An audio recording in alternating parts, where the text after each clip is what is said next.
This is Morning Juice. Sports, insight, and great storytelling. Starring Bobby Carpenter and Jeff Tito Thitoff. It's time to attack and dominate. And that's the plan today on a Thursday. Attack and dominate. Bodie Wells is back. I don't know if did you cat sit last night, Bodie? What was it last night? That actually does start today. You do? Seriously? Yes, swear to God, yeah. My sister and brother-in-law are in New York, give or take. So, and she's a teacher? Back on the grind. No, she's a nurse. Oh, nurse. Okay, well, that explains the travel. I would say if she's a teacher, we're paying her too much then, it sounds like. But yeah, no kidding. Hawaii, to New York. I saw something, Bob, yesterday on one of our community discussion forums where someone was looking for a reliable cat sitter for 2 weeks, and I almost sent it on to Bodie, but I decided not to. I still don't think you need a cat sitter. Really? I don't think you need. I don't think cat sitters need to happen. Do you, Bob? I mean, you just show up to let the. What I'm saying, like they want them to stay with the cat, kind of like the people. I've never understood that people want someone there. If you want to come and let the animal out, right? Just check the food and water, whatever. Check the food and water, let them out, let them back in. But I've had friends that, whether cats or dogs, and they want people to hang out there with their animal.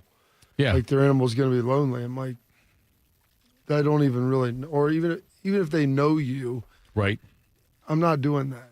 I don't care. Yeah, I'm not. Listen, I have respect for the animals. They're great, but they don't need human companionship while you're gone. If you think they need it that much, then take them with you. Or don't leave. Those are your two options. I think the only thing probably worse than having someone ask someone to stay at your house while they're out of town because of a cat would be like a goldfish.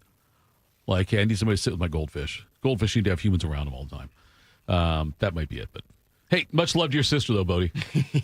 Bob, how are you this morning, buddy? I'm doing great. Feeling good. We finished the first half of part 2. I guess the first hour. I got about 30 minutes left of the Charlie Sheen documentary, which was amazing. It gets really good. The second part gets into the Denise Richards marriage. Oh, yeah. And then his second marriage after that. And the prevailing theme through a lot of it is his dad and just how his dad is omnipresent in his life trying to save his son. And his brother Emilio is involved as well. But it's, it's pretty impressive. When you look at Charlie Sheen. Rebranding, rebirthing of people and things like that. Rebirthing. I don't know. It's 6 o'clock in the morning, Bob. I say stupid stuff. Anyway, I look at how Mike Tyson is viewed differently now than he was. Well, what's amazing is they juxtaposed it. Yeah. To the Charlie Sheen to the Tiger Woods situation. Okay. About the same time. Yeah. And everybody was all down on Tiger Woods and everything that's going on. He's like, with Charlie Sheen, I think that was just kind of the expectation. No one had expected him to be a stand-up and great guy. So it's, you just lower expectations so much, it's hard not to hit him, Bodes. Do you think it's changed the perception of Charlie Sheen? Do you think it's different now than it was when he was at the winning? I just started the winning part. Okay. His further ascent into madness the last year and a half when they fire him on 2.5 Men, and then he gets the tiger blood. And honestly, I think he might have tiger blood after watching that show.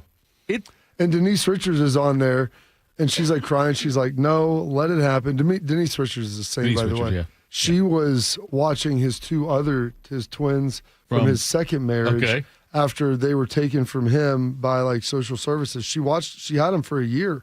Oh, wow. We're talking about getting a cat sitter. You're talking about watching 2 kids that aren't even yours by your ex-husband for a year. Because their mom is so jacked up too. And it's amazing. And she's like, this wasn't just going to be some fluff piece. She goes, I want this thing to be real.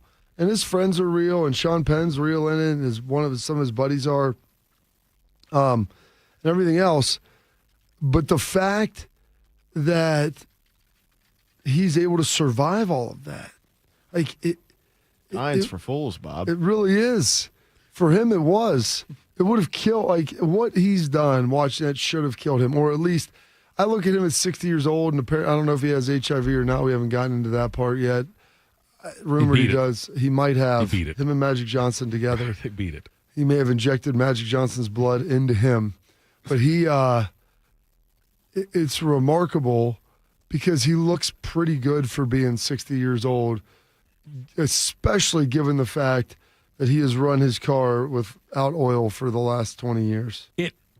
It's on the level of the I can't believe that guy's still alive. Like Keith Richards is still that guy for me. Can't believe he's still alive. Like he still looks okay. Like Sean Penn looks worse than he does. Oh, Sean Penn looks like a catcher's mitt, man. He looks awful. Yeah. Yeah, it's amazing to me that Charlie Sheen, from everything I've heard and the way it's just amazing he's still alive. That's shocking to me.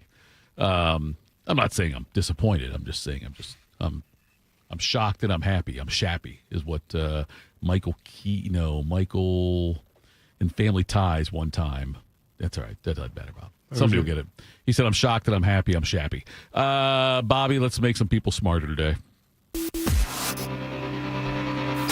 Time to get smarter. Morning Juice presents Today in History. Here's your professor, Bobby Carpenter. Take it away, General. I'm going to say this in advance. Nice job as always. Great job as always. So you don't know that I'm going to do a good job. I think you will. What's amazing, too, is the American Red Cross. I'm donating blood today and the rapid pass questions. I'm always amazed by them, like about your sexual activity, multiple partners in the last month. In the last 3 months, have you received money, drugs, or other payment for sex? Like, it's just, it's the questions you really want to know, Bo. It's about somebody. Do you have tiger blood? Am I Charlie Sheen? I've watched the Charlie Sheen documentary, so maybe that gives me the power. I don't know. Yeah. It is September 25th, the 268th day of the year. 97 days remaining in this 2025. The state's 1789 U.S. Congress passes the first 12 constitutional amendments, the first 10 being the Bill of Rights. The 11th and 12th dealing with some other things related to Congress, some structural procedures, including salary and everything else. In the past 3 months, have you ever had sexual contact with anyone who has had received money, drugs, or other payment for sex? Is it yes, no, or yes, no, I don't know? It's just binary, so yes or no. Oh, wow. That's exactly. The state 1890, the Sequoia National Park is established by Congress. The state 1912, the Columbia University Grad School of Journalism is established. In the past 3 months, have you used needles to inject drugs, steroids, or anything not prescribed by your doctor? Well, it depends. When you say by your doctor, you wear Depends? No, what I'm saying, Bob, is by your doctor, I might consider my dealer my doctor. Well, do they have a medical degree? Doesn't matter. So by your doctor, it's like, anybody can call themselves a doctor. Can they? I thought you had to have to be a certified professionally, physician. Yes, but I'm saying like if Julius Erving have a doctorate that's degree? a great point. How right about there. Dr. Dre? Well, Right. Doc Rivers. Bill Dr. Cosby's Rivers. a doctor.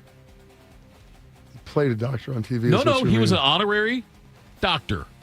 So I'm saying, like, if Bill Cosby gave me something either against my will, unknowingly, whatever, or maybe with your will, right? Do I have to disclose that? I don't know. Have this pudding pop. This date, 1934, Lou Gehrig plays in his 1500th consecutive game, on the way to the record he held for so long. In 1974, Dr. Frank Jobe performs the first UCL replacement surgery successfully. Who was that on? Tommy John. Tommy John. See, I always thought the doctor's name was Tommy John. No. The doctor's name is Frank Jobe.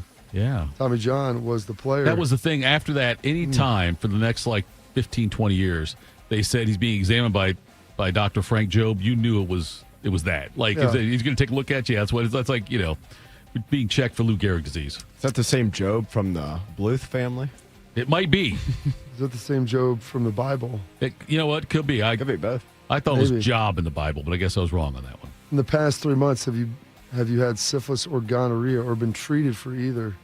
I've been treated for them, but I've not had them, which is just, it's a more preventative thing. Oh, that's cool. If you, in the past 3 months, have you had sexual contact with someone who has had hepatitis? A, B. I mean, what's the letter? What's the letter on that? I always ask do you have something else, not hepatitis? Usually doesn't come up in the conversation. This date, 1981, Nolan Ryan throws his 5th of 7 no-hitters. Well, it's that incredible moment. I don't care if you've seen 1,000 baseball games. When you come to the 9th inning and you have seen a man pitch a no-hitter for 8, it is goosebump time. And it is that for the 33,129, and I'm sure for most of the players in the ballpark. Lasorda and the Dodgers want to go down firing if they have to. 2-0 to Dusty Baker. The crowd on its feet. 2-0. Breaking ball hit to third. Over to first. He's got it. Amazingly, it was Dusty Baker. Yeah. There you go. If I'm not mistaken, I think on that same day, Ohio State played Stanford and John Elway in football. Maybe. 81, right? Yep. Past 12 months, have you been in juvenile detention, lockup, jail, or prison for 72 hours or more consecutively? Oh, I got out at 70 hours. Thank God. Oh, no. This day, 1985, Ricky Henderson steals his 75th base for the Yankees, which was a club record. So Henderson is on with a leadoff hit, and the batter will be Griffey, who struck out his first time up. They're in the 5th inning in Toronto. Still no score. Here goes the runner. Throw to second. Save. Stolen base for Henderson. Number 75 for the outstanding base stealer. He has averaged 82 stolen bases a year. That breaks the Yankees' all-time record. Fritz Meisel had 74 in 1914. You know who Fritz Meisel is, don't you? No. That's Bob Maisel's father. Baltimore sports writer. Right. Sure Good enough. buddy of yours. They're going to give him the base. I think he took it. He said, I stole it. I want it. There we go.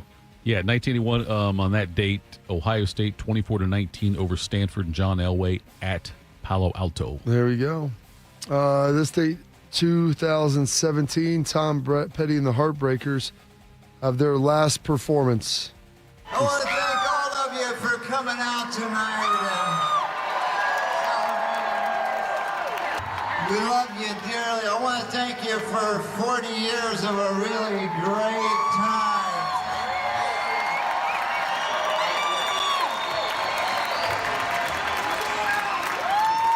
We're almost out of time. We got time for this one here.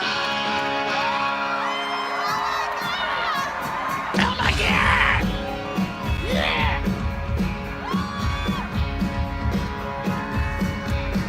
Oh, American Girl. Mm-hmm. What a banger. Doing a great job, Tom Petty. That's a top 5 Petty song, I believe. Oh, yeah. It was in the Hollywood Bowl, and he didn't know that was his last performance either. This day, 2018, speaking of your guy, Dr. Cosby, he sends the 3 to 10 for aggravated sexual assault. Thitoff. That was an 18. Yeah. Good. He's out now. Yeah. Back roaming the streets. Some birthdays today. Shel Silverstein, famed writer, Where the Wild Things Are. Hubie Brown turning 92 today, the 2-time Coach of the Year Hall of Famer. Just recently retired from television. Good for him. Said Lee Corso, scoot over. 92 years old. He was doing games, too. Yeah, I know. Like Right, he wouldn't put the headgear on. He was actually out there doing NBA games. Yes. It's a pretty fast-paced sport. Michael Douglas turning 81. This painting here, I bought it 10 years ago for $60,000. I could sell it today for $600. The illusion has become real. And the more real it becomes, the more desperate they want it. Capitalism at its finest. How much is enough, Gordon? The richest 1% of this country owns half our country's wealth, $5 trillion. 1/3 of that comes from hard work. 2/3 comes from an inheritance, interest on interest accumulating to widows and idiot sons. And what I do, stock and real estate speculation. You got 90% of the American public out there with little or no net worth. I create nothing. I own. We make the rules, pal. The news, war, peace, famine, upheaval, the price of a paperclip. We pick that rabbit out of the hat while everybody sits out there wondering how the hell we did it. Now, you're not naive enough to think we're living in a democracy, are you, buddy? It's the free market. And you're part of it. Speaking of Charlie Sheen. Yeah. That's that. What's the Wall Street movie? Is that what it was? The Wall Street movie, yes. It's just called Wall Street. Okay. This guy starred in a couple of movies. You may know, may heard of him. Mark Hamill turning 75. Luke, you do not yet realize your importance. You have only begun to discover your power. Join me, and I will complete your training. With our combined strength, we can end this destructive conflict and bring order to the galaxy. I'll never join you! If you only knew the power of the dark side. Obi-Wan never told you what happened to your father. He told me enough. He told me you killed him. No, your feelings. I am your father.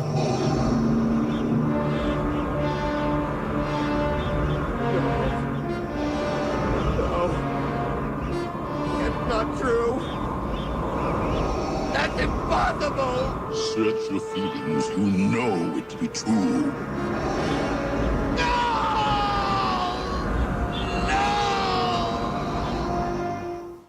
Ooh. What a twist. It was. That was one of the great plot twists of all time. Empire Strikes Back. 10 years old. The only thing bigger than that one was when Who Shot JR was going on from Dallas. Absolutely. Hard to believe he's 75, by the way. I can't believe Luke is 75.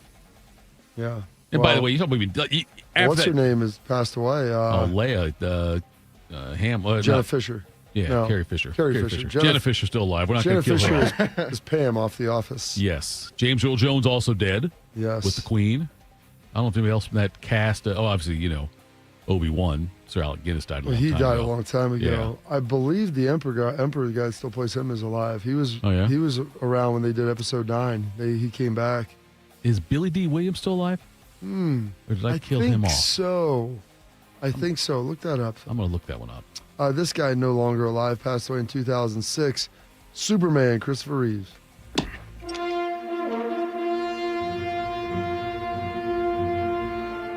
Hi there. Something wrong with the elevator?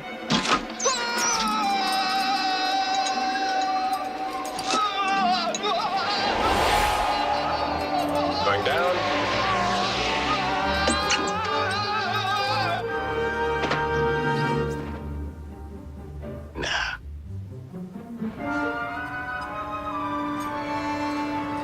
Officer? Good evening, Officer Mooney. Well, they say confession's good for the soul. I'd listen to this man. Take him away. It's amazing he could go from Superman and his only disguise was the glasses and clothes. Shows how stupid people were back then.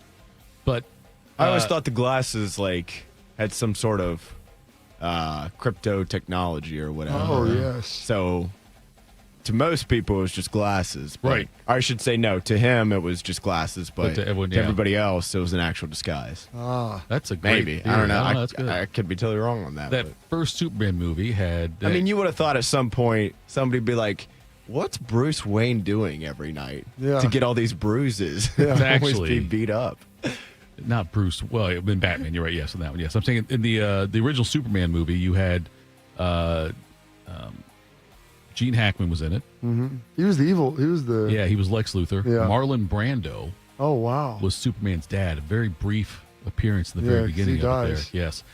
Billy D. Williams, by the way, 88 years old, still with Still us. alive. Still kicking, man. C-3PO, 79 years old. The guy who played him, Anthony Daniels. There we go. It's amazing. Does he still walk like that?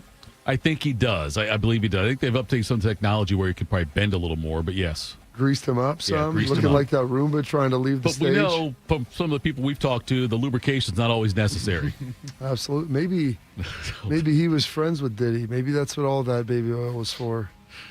And Ya Highness! Exactly. I'll have to tell you an email I got about Your Highness here we offline. go. Not from him, but about Okay. him. All right. Speaking of Charlie Sheen again, one of the stars of Spin City, Heather Locklear turning 64. Sydney, wait up. I'm late for work. It's about your old apartment. I need you to move your stuff out of the storage locker. What am I supposed to do with it? You blackmailed your sister's ex-husband into marrying you, framed her for attempted murder, ran a call girl ring. I'm sure you'll figure out something. Amanda, what if I rent the apartment again? If you resolve your financial situation, if the judge okays it, and if the person who's coming by later this afternoon doesn't rent it, maybe we can discuss it.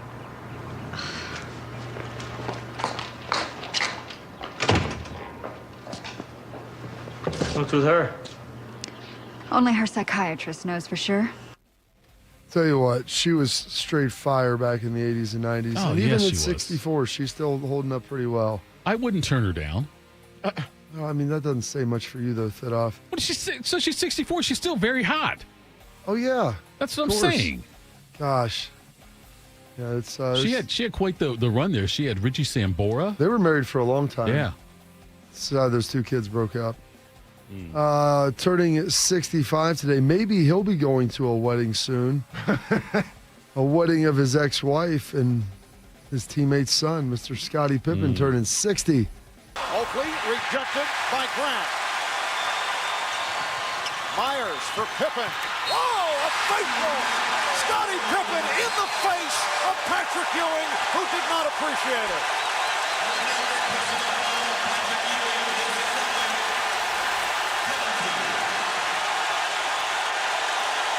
But you know, John, looking at this from afar, this is what the Knicks do to the Bulls and do to opponents game in and game out, and Pippen just served it up in the same manner. That was the Bulls' answer to John Stark's spectacular dunk last year. And he hovered over Ewing for a second, and Patrick didn't like it, as any player wouldn't like. There we go. Yeah, Starks had it the year before. I forgot about that. Turning 57. This was hard to believe. As hard as Scottie Pippen turning 60. Will Smith. Has Wayne Brady got a smackabee? Now this is a story all about how my life got flipped, turned upside down, and I'd like to take a minute, just sit right there. I'll tell you how I became the prince of a town called Bel Air. There's a lot he had in his catalog. I was surprised that he went with the Fresh Prince theme song. I like the older school one. I mean, Girls of the World and Nothing But Trouble. That was a really good one. That's before Parents Just Don't Understand. Yeah. That was pretty good. Parents just don't understand. That was a banger as well. Bill Simmons, the famed podcaster, journalist extraordinaire, turning 56. Also turning 56, Catherine Zeta-Jones. This is insane. Who is actually allergic to color? Wednesday. I kind of can't talk right now. Oh, dear. I haven't seen your skin break out like that since Pugsley colored the inside of your favorite death mask. I have just the remedy.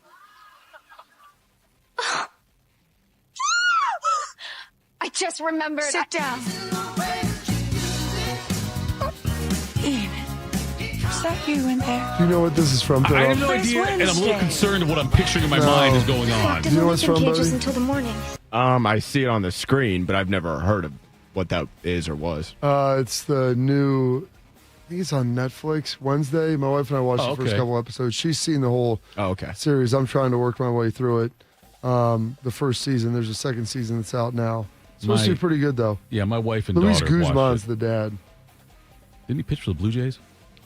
Luis Guzman? That's Jose Guzman. Yeah, maybe it's his brother. Could be. Unknown. Yes. Matt Hasselbeck and Dat Wynn, both turning 50 to NFLers. One guy played with me. The other guy, our fathers played together. And Mr. Big Shot, Chauncey Billups, turning 49. Ironically, Catherine Zeta-Jones, Michael Douglas, same birthday. Keep it easy for those two. Yes. 81 and 56. And passing away on this date in 2016, you lost the king, Mr. Arnold Palmer. Arnold Palmer. Even for the day. 8. Took 2 shots at the 16th, and that's okay. He play to his age if he can get to a birdie over one of these final holes. Pretty straight putt going back up the hill a little bit. Flipped it through and in. Well done.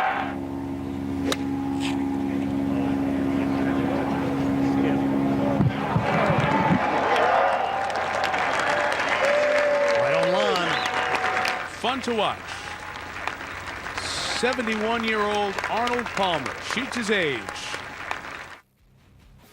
71, shooting 71 for Arnold Palmer. Some holidays observances today.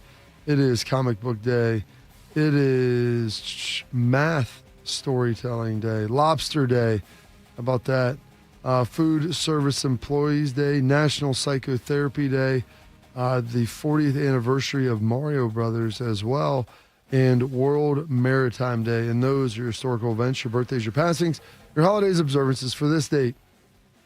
Thursday, September 25th, the 268th day of the year. 97 days remaining in this 2025. Well done, as always, General. McChickens wants to hear about the email. I don't know if it's something we can say on the air or not. No, no. We can't say it on the air? No. Okay. No talking about the email.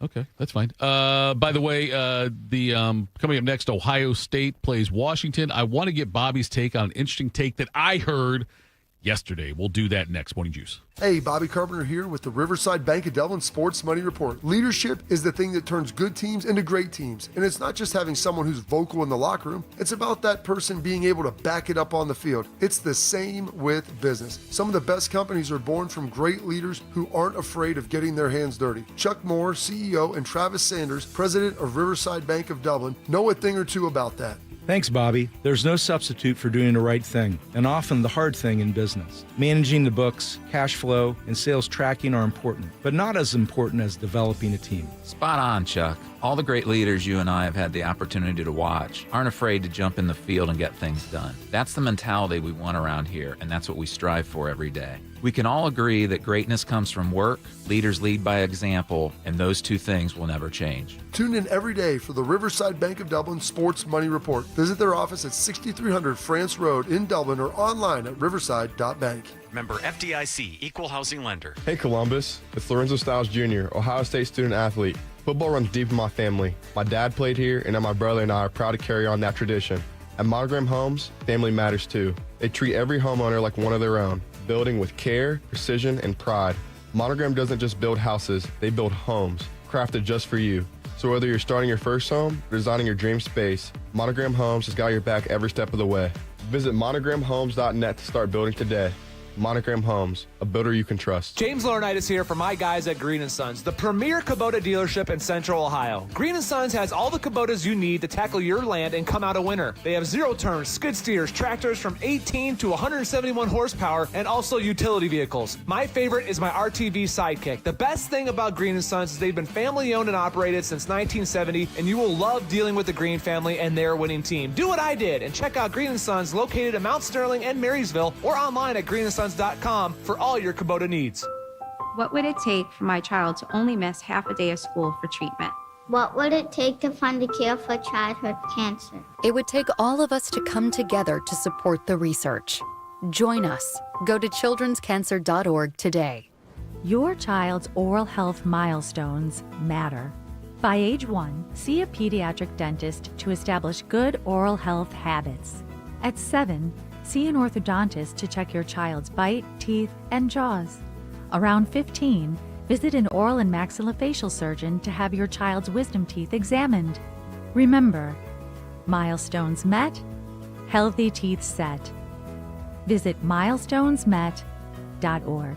Every child deserves a safe, loving, and permanent home. Help the Dave Thomas Foundation for Adoption find families for children who've lingered in foster care the longest.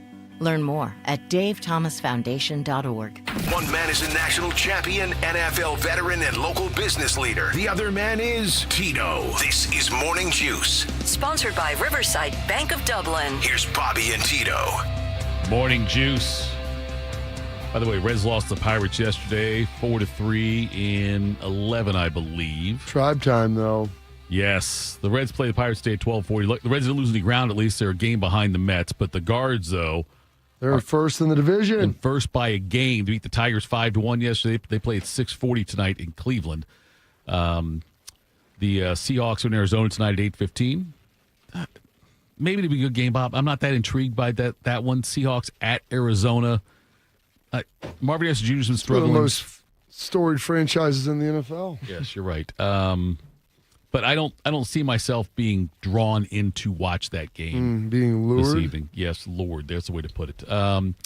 We are little fish. We are sponsored by Riverside Bank in Dublin and Event Risk Elite Protection. Is that not a shiny enough object for you, Thitoff? It probably isn't, Bob. To be honest with you, I think tonight's gonna be a maintenance night. I don't know what that means. I think it's gonna be a just go to bed early. Watch Charlie Sheen on Netflix. No, I think I'm just gonna go to bed early tonight and not worry about sports this evening. Try to get everything done. I don't know. What's early bedtime for you, Bob? There's times where I'll come back and I'll tell my wife and kids, like, I'm going to bed. If I'm really beaten, I'll go to bed at like 8:38. But a lot of times, normal bedtime, I try to be in bed by 9:30-ish. Watching, if there's games to watch, I'll go to bed 10:30, 11. I think 8:30 might be my cards tonight.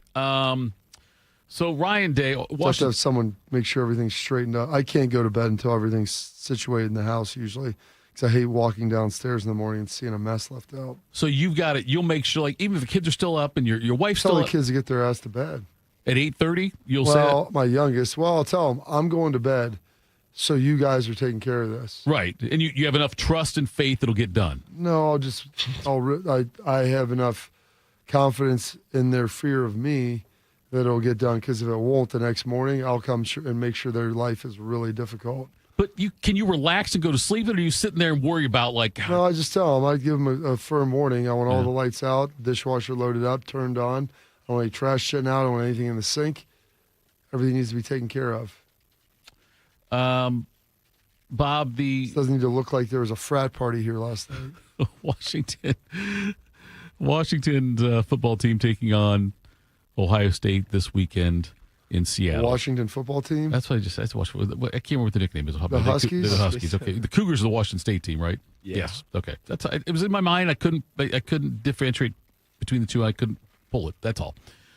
Anyway. University of Washington, then. The Washington football team. UW. UW. Anyway, they've got a quarterback, Damon Williams, who's a dual threat quarterback. And here's Ryan Day talking about facing him. Whether it's on the road or at home, a quarterback who can move with the quickness and the acceleration that he moves with is difficult. It's a challenge. And, but not only that, I mean, he's very accurate with the football, makes good decisions, doesn't turn the ball over.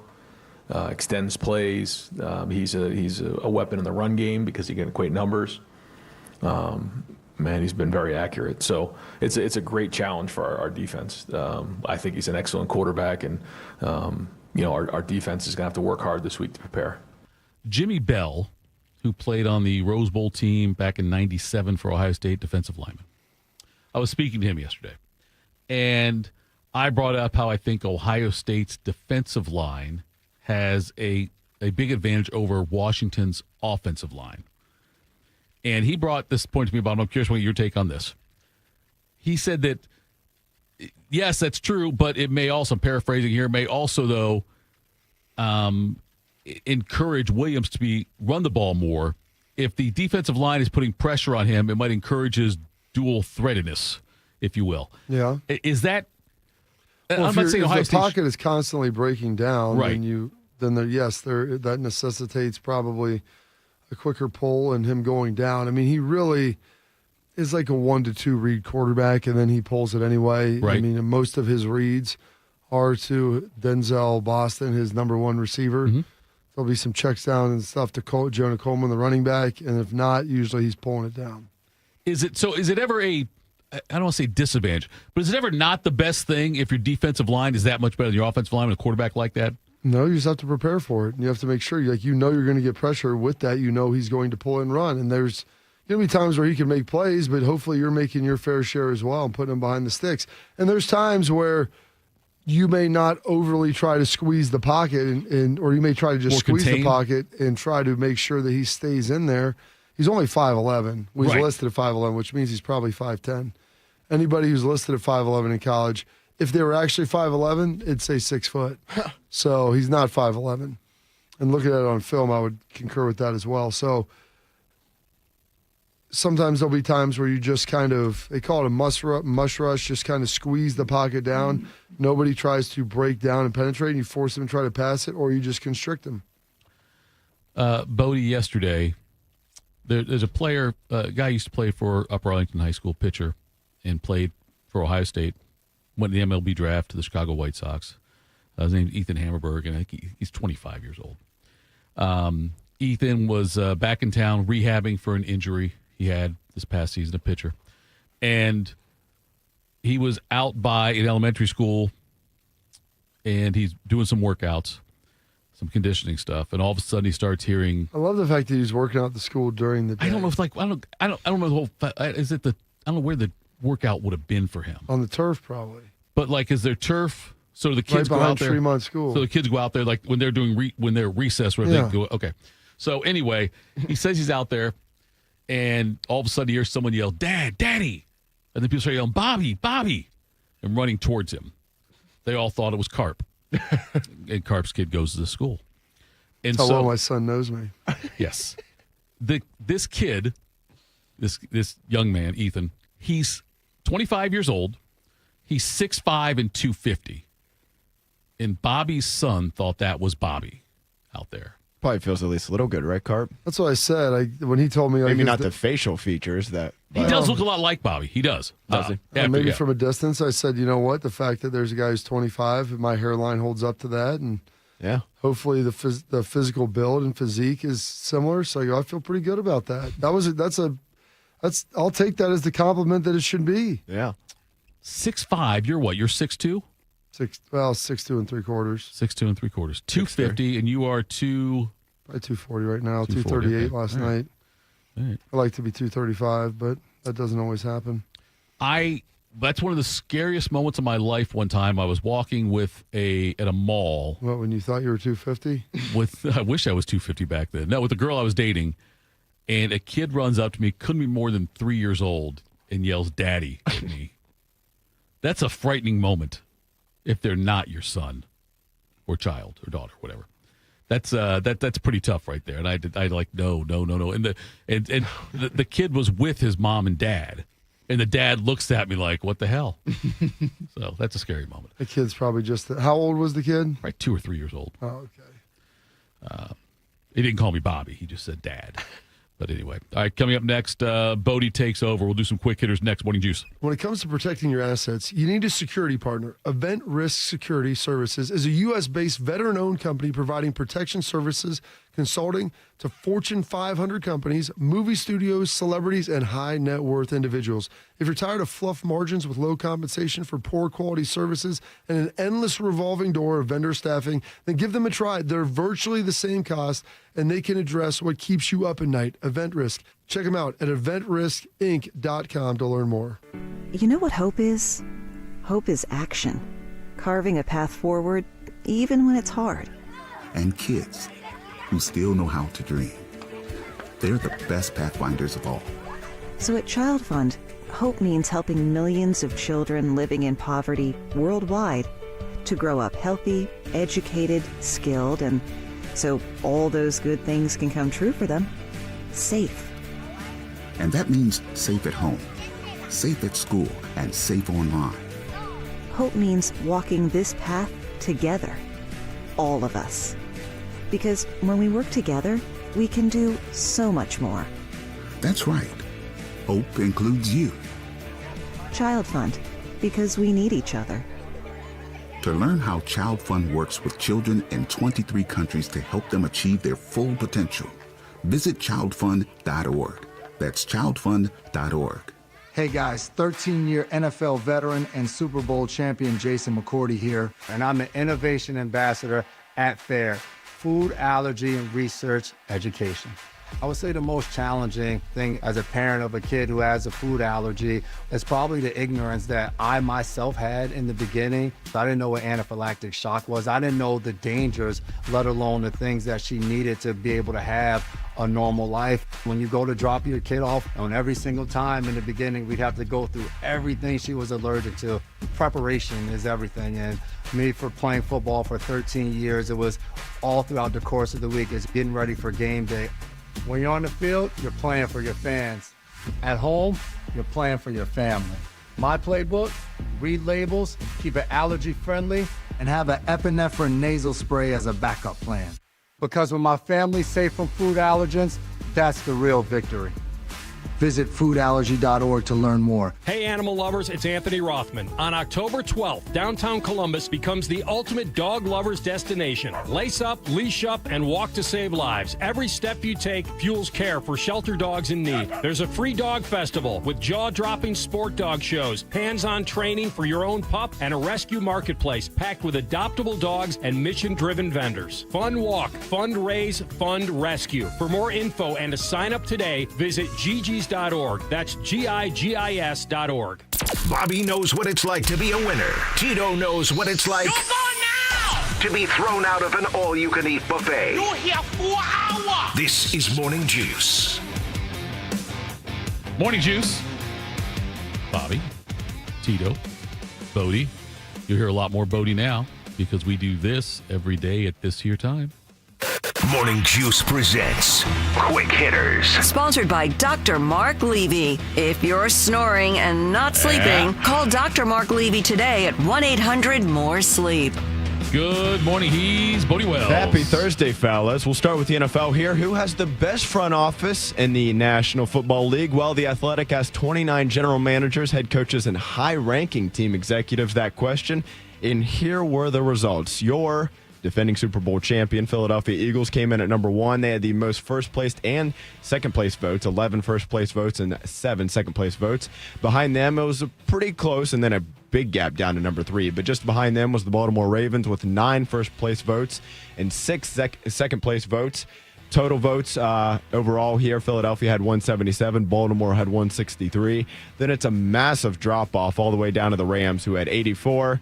Your Bills and Kansas City Chiefs round out the top 5 with 65 total votes and 51 total votes. Does that sound about right there, Bob? So hold on, just give me the top 2 again. Philadelphia and then Baltimore. And there's a big gap between those two? They're close. Was the big gap pretty after close, that. And then a big gap from Baltimore down to the Rams, Bills, and Chiefs. That sounds about right. If you look at how those teams have drafted, how they operate, I would say the Bills are doing a really good job. You look at the Ravens and Eagles, with how they've drafted, I would say they're kind of the class of the NFL right now. Chiefs, you would put in that conversation, like the Rams. Bleep those picks, but I mean, they've built a roster. They've retooled it all around Matt Stafford. We'll see how they do this year. That's the biggest thing is they went kind of all in, and they got, first off, they won the Super Bowl, so it counts. Worked. Like Yep. going all in worked. But then I think they've missed the postseason one time since, and a lot of those guys are gone outside of Stafford. The only other team that's been able to do that and build around a quarterback multiple times has been Billy B. And you can see what you want with Belichick and everything else, but him and Jordan. They did that like 3 times. Yeah. There was like 3 iterations of teams that he was able to put together. And the Chiefs are in the process of having to do that right now. And they kind of are in their second window at this point with Mahomes. And then as Kelsey kind of fades out, they'll be entering that third window of building around their guys. And it's really, really hard to do. For those of you asking, we don't know.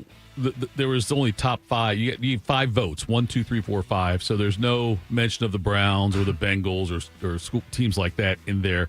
They're not top 5. They're not top 5. They don't even show the alsos. They don't rank all 32 alsos receiving votes. Yes, but one that kind of stood out to me a little bit: the Seahawks at 8. Just because, and I'm not saying that's wrong. They don't jump off the page to me as a team that. When was the last time the Seahawks were bad? It's been a while. I know I'm with you on that. So I'm saying, but I'm just saying the eye test of, like, when I first see it, I don't consider them that. And if I can piggyback off of that, Tito, especially with the next two teams right behind them, Detroit and San Francisco. Right. Like, San Francisco's played in 2 Super Bowls and an NFC title game in the last 5-6 years, give or take. And, I mean, you want to talk about skin of your teeth. Yeah. They should have probably won one of them, if not both those Super Bowls. And that's another team that, you know, they had a little bit of the Jimmy G era and whatnot, then they've transitioned into the Brock Purdy era. Now, Detroit, they've still kind of been in the same era, more in the recent years, obviously, but they were such a dumpster fire forever, it felt like. Yeah, they were. That what this front office, and I know they've kind of lost some coaches and probably lost some front office members over the last few years, but they were a total dumpster fire, and they've been, I would say, as good as anybody, especially when you look at, like, you know, L.A. was perfect, and it worked out for him. But L.A. was, like, fine, and Sean McVay was like, you know what, we're good with Jared Goff. We're fine moving off of him to get Stafford. And if you're Detroit, I mean, I think when they made that trade, a lot of people thought they might flip Goff and just, like, totally reset. And they're like, no, we're going to keep him. We're going to build an elite roster around him. And they're right there in the thick of it again in the NFC. Tied for 10th, Bob, with the 49ers was the Texans. They've done a pretty decent job. Followed by the Steelers and then the Broncos. Surprised the Steelers aren't higher than what they are. Maybe the quarterback has just been so glaringly bad. I think that's probably it. Since Ben's left, they've been really struggling to kind of figure that quarterback situation out. See, you could probably say the same thing about Denver, too, up until. Yeah. If Bo Nix, probably jury's still out, but at least he's a solid starter. With Pittsburgh, though, so they're there at 12. And you could make a case that they could be like 7th. You could also make the case could be 15th because they have certainly. I don't think they've exceeded. I don't think they've exceeded expectations recently. They do keep getting in the play. They keep having a winning record, obviously, famously with Tomlin, but never been bad. They've never been awful, but they have not been a threat to make a deep postseason run in a long damn time. And that's what I'm trying to balance the two of that on what. My thing more with the organization is how bad have they ever been and for how long? Because that means you're missing on consecutive picks, free agents, building, ill allocation of resources, all of those different things. That's the only way that you're sustained bad because the NFL is set up for parity. And the fact that you have sustained success and the fact that the Steelers have never been bad, to me, that's as big a testament as you're going to find. Anybody can go be good for a year or two. But can you have that sustained level of success? Can you build through multiple windows and generations of players? Because every 4 to 7 years, your roster's turning. At the max, right? I mean, sometimes 7's the max. Yeah. 3 to 4, 5, like that's usually it. You might be able to stretch it to 6 or 7. It feels to me like the Steelers have missed out a lot on high draft picks lately. The Broderick Jones, the offensive lineman's been terrible. Pickett never worked out. Najee Harris. Not yet. I would say that Pickett was very talented. I think he got. I don't think his production matched his draft. When did they draft him? He was a first-round pick, was he? Was he like middle first round? First round, yeah. Was he a first-round pick? Yeah, he's first-round pick, yeah. I thought they took him in the second. No, he's a first-round pick. That's a whiff, though, right? I think Let's it's be a whiff. honest. If you take a first-round quarterback in the first round, and don't give you him expect a guy to be a second contract, long-term starter. And then Najee Harris also was never. He was, but he wasn't. He was fine, but not. Yeah. No. Once again, another guy that they keep finding receivers like it's nothing. Yeah. But some of the other skill positions there just haven't quite been the same since Big Ben and Le'Veon Bell. Stay with the NFL here, guys. Ever since the first. What are you guys talking about? Pickens was the 52nd pick overall. Both you guys are high. I don't know if we're high. I was the one that sat there and said I thought he was a second rounder because he was a dumpster fire at Georgia. Okay. So he was the 50. We're on different wavelengths here. You're talking about George Pickens. We were talking about Kenny Pickett. Oh, yeah. I thought you said Pickens. No, Kenny Pickett, the quarterback. Gotcha. Okay. Now who's high? Kenny Pickett, number 20 overall in the 2022 NFL draft. Because when he said, we'll see if how that still works, I thought you were talking about George Pickens. No, but Pickens I can tell you how it's going to work. It's not going to work very well. No, he's been okay down there. I know, but Lamb being out though is good. It could expose Pickens. And by the way, the pick was not good. I could have told you that when they drafted him to begin with. You thought from the start, yeah. Yeah, he just. If you're taking him in the third round, I'm saying that's all right. You're taking him in the first, well, that's a horse of a different color. Ooh. Stay with the NFL here, guys. Ever since the first Super Bowl was played on January 15th of 1967, every broadcast of the game has either been on ABC, CBS, Fox, or NBC. Well, that trend could be coming to an end next decade. Coming now. off broadcast TV. Yeah, speaking with the Athletic, Commissioner Roger Goodell said anything's possible, just like KG. When asked about a potential streaming-only Super Bowl in the 2030s, Goodell continued, with the changing media landscape, the way it changes as fast as it changes, it's certainly possible. If you look at our history has always been to be on the biggest platforms. Network television was that after many years. Eventually, we moved into cable with ESPN as ESPN has continued to grow, and then satellite. Obviously, now with streaming, and the NFL has been a part of every one of those periods where I think our content has actually helped accelerate successfully those platforms. That's what we want to continue to do, and streaming is clearly that. Tito, it's probably not a matter of when, or I'm sorry, it's probably a matter of when, but not if the Super Bowl is on a streaming-only service. Bob, you're one of the smarter people I know. And I would like you to explain this to me like I'm a 5-year-old. That's a compliment or that's a function of your circle? Could be either one. But what is the benefit? Okay, like why would you want to go to stream the game? I know you could sell it maybe for more money. Maybe that's what it is. But is that the only minus the maybe? Is that the only benefit of it? Is there something else different about? Well, as far as why is it important? All right, the delineation between like any over-air product, you speculate about who's watching and consuming your product. Okay. You have ideas about who you think it is, and that's why there's Nielsen and the ratings and everything like that. And they have ideas, and they give you these demo windows. And they project that out based upon the people that are watching. And they can tell you, in TVs it's a little bit different because you can see at least who the head of household is or what that looks like. Sure. When you stream things, I'm going to let you know a little secret, folks. The streaming people like it because they get your IP data. They not only know who's watching, they know what else you've been watching, what else you've been searching for. Charlie Sheen. Yes. On that 7-gram rock. 100%. Like, this guy might like a marijuana advertisement. They know this guy has searched 14 times for illicit drugs. What if I'm on incognito mode? Would they still be able to see that? Well, I don't know if you do the dark mode, the dark web. I don't usually do the dark web because I enjoy the algorithm. Like I told my dad when he started. Feed it to me. He turned into you and he started watching. I sent him some of his old games on YouTube. He goes, they just keep showing me more and more of them. I'm like, it's amazing, isn't it? What you might also like. They just keep feeding it to you. I would like that. I would. You know me better than I know myself. Yes, I'll have another, sir. I'm like, that's why I go, Dad, isn't that kind of scary? Because you're an adult. No. Imagine with the kids what they do, and they just feed them this algorithm all day long. But yes, that's the benefit. The fact they may get more, but you will know more about the people that are watching and sitting in there and the other things they may watch. Have you ever noticed on Netflix and stuff, you thumbs up things, I like this. Why? So they can curate what you see and they know who you are. I'm not giving them any more information. But go ahead. Also, I was going to kind of say/ask this. I would imagine, too, aren't we going to hit a point where there will be more people that have like a Netflix subscription than just regular basic cable? I think so, yeah. I would think, right? Yeah. I mean, I'm sure that there's a point. The problem is there's so many of them. And to own everything to consume all the NFL right now, it costs like $500 a year, $600. Yeah, I'm just thinking just the Super Bowl. Oh, yeah. Yeah. And then, Bob, I would think that would give, if they stream it. They will come? We're not talking R. Kelly here, Bob. If they stream it.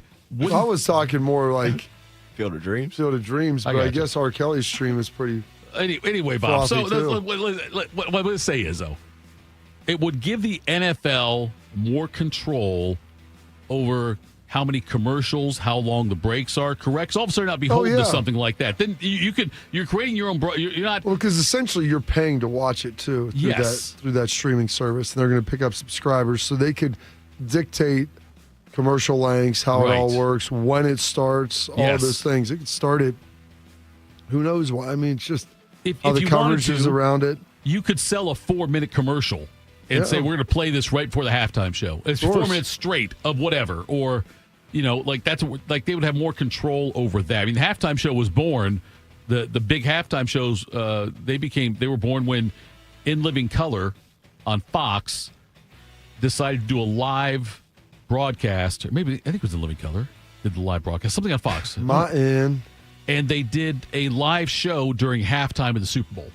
Like, while NBC or ABC, whoever had it. Oh, really? Yeah, like they said, okay, whenever halftime starts, click over to Fox. We're going to have a live show. I don't know if it was rock or if it was In Living Color, whatever it was. They had a live show there, though.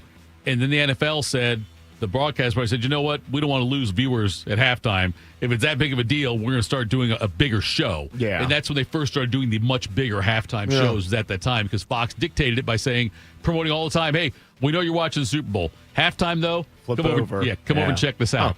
And we'll make sure it's over by the time the halftime show's over to get you back over there. So I just wanted to, I guess that's the other big benefit. Yeah, they have complete control over the broadcast. Well, here's the other thing, too, you don't think about.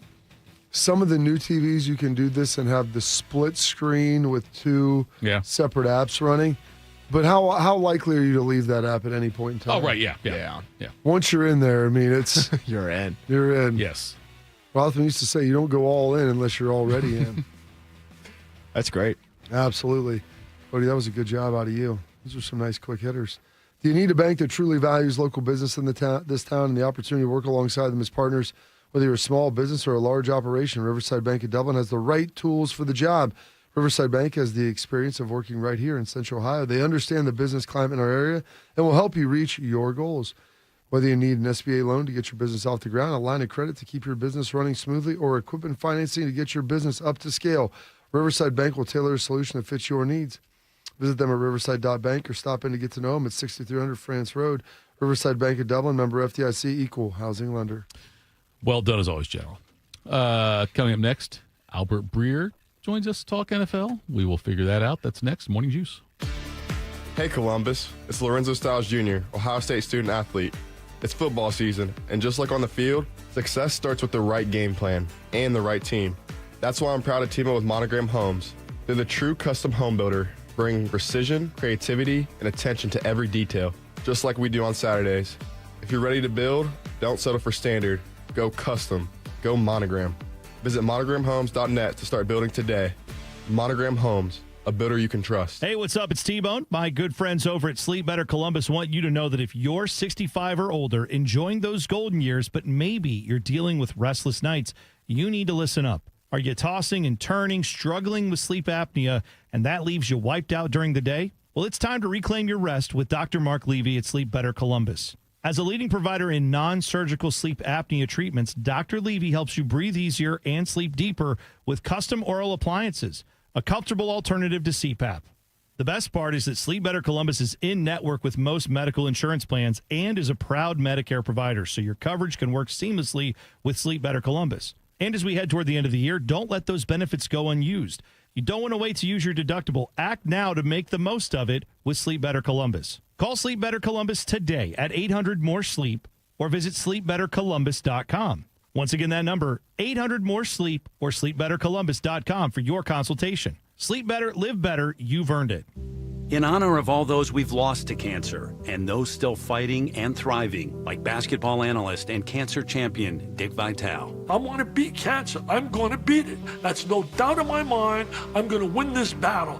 Defeating cancer will take all of us. Join our team to help fund game-changing research that saves lives. At the V Foundation, V is for victory over cancer. V is for victory over the odds.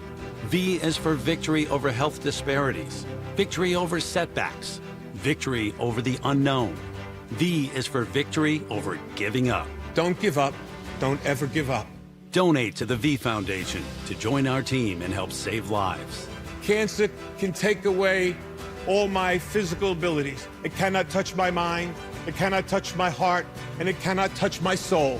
100% of donations fund game-changing cancer research. Donate now to the V Foundation at v.org.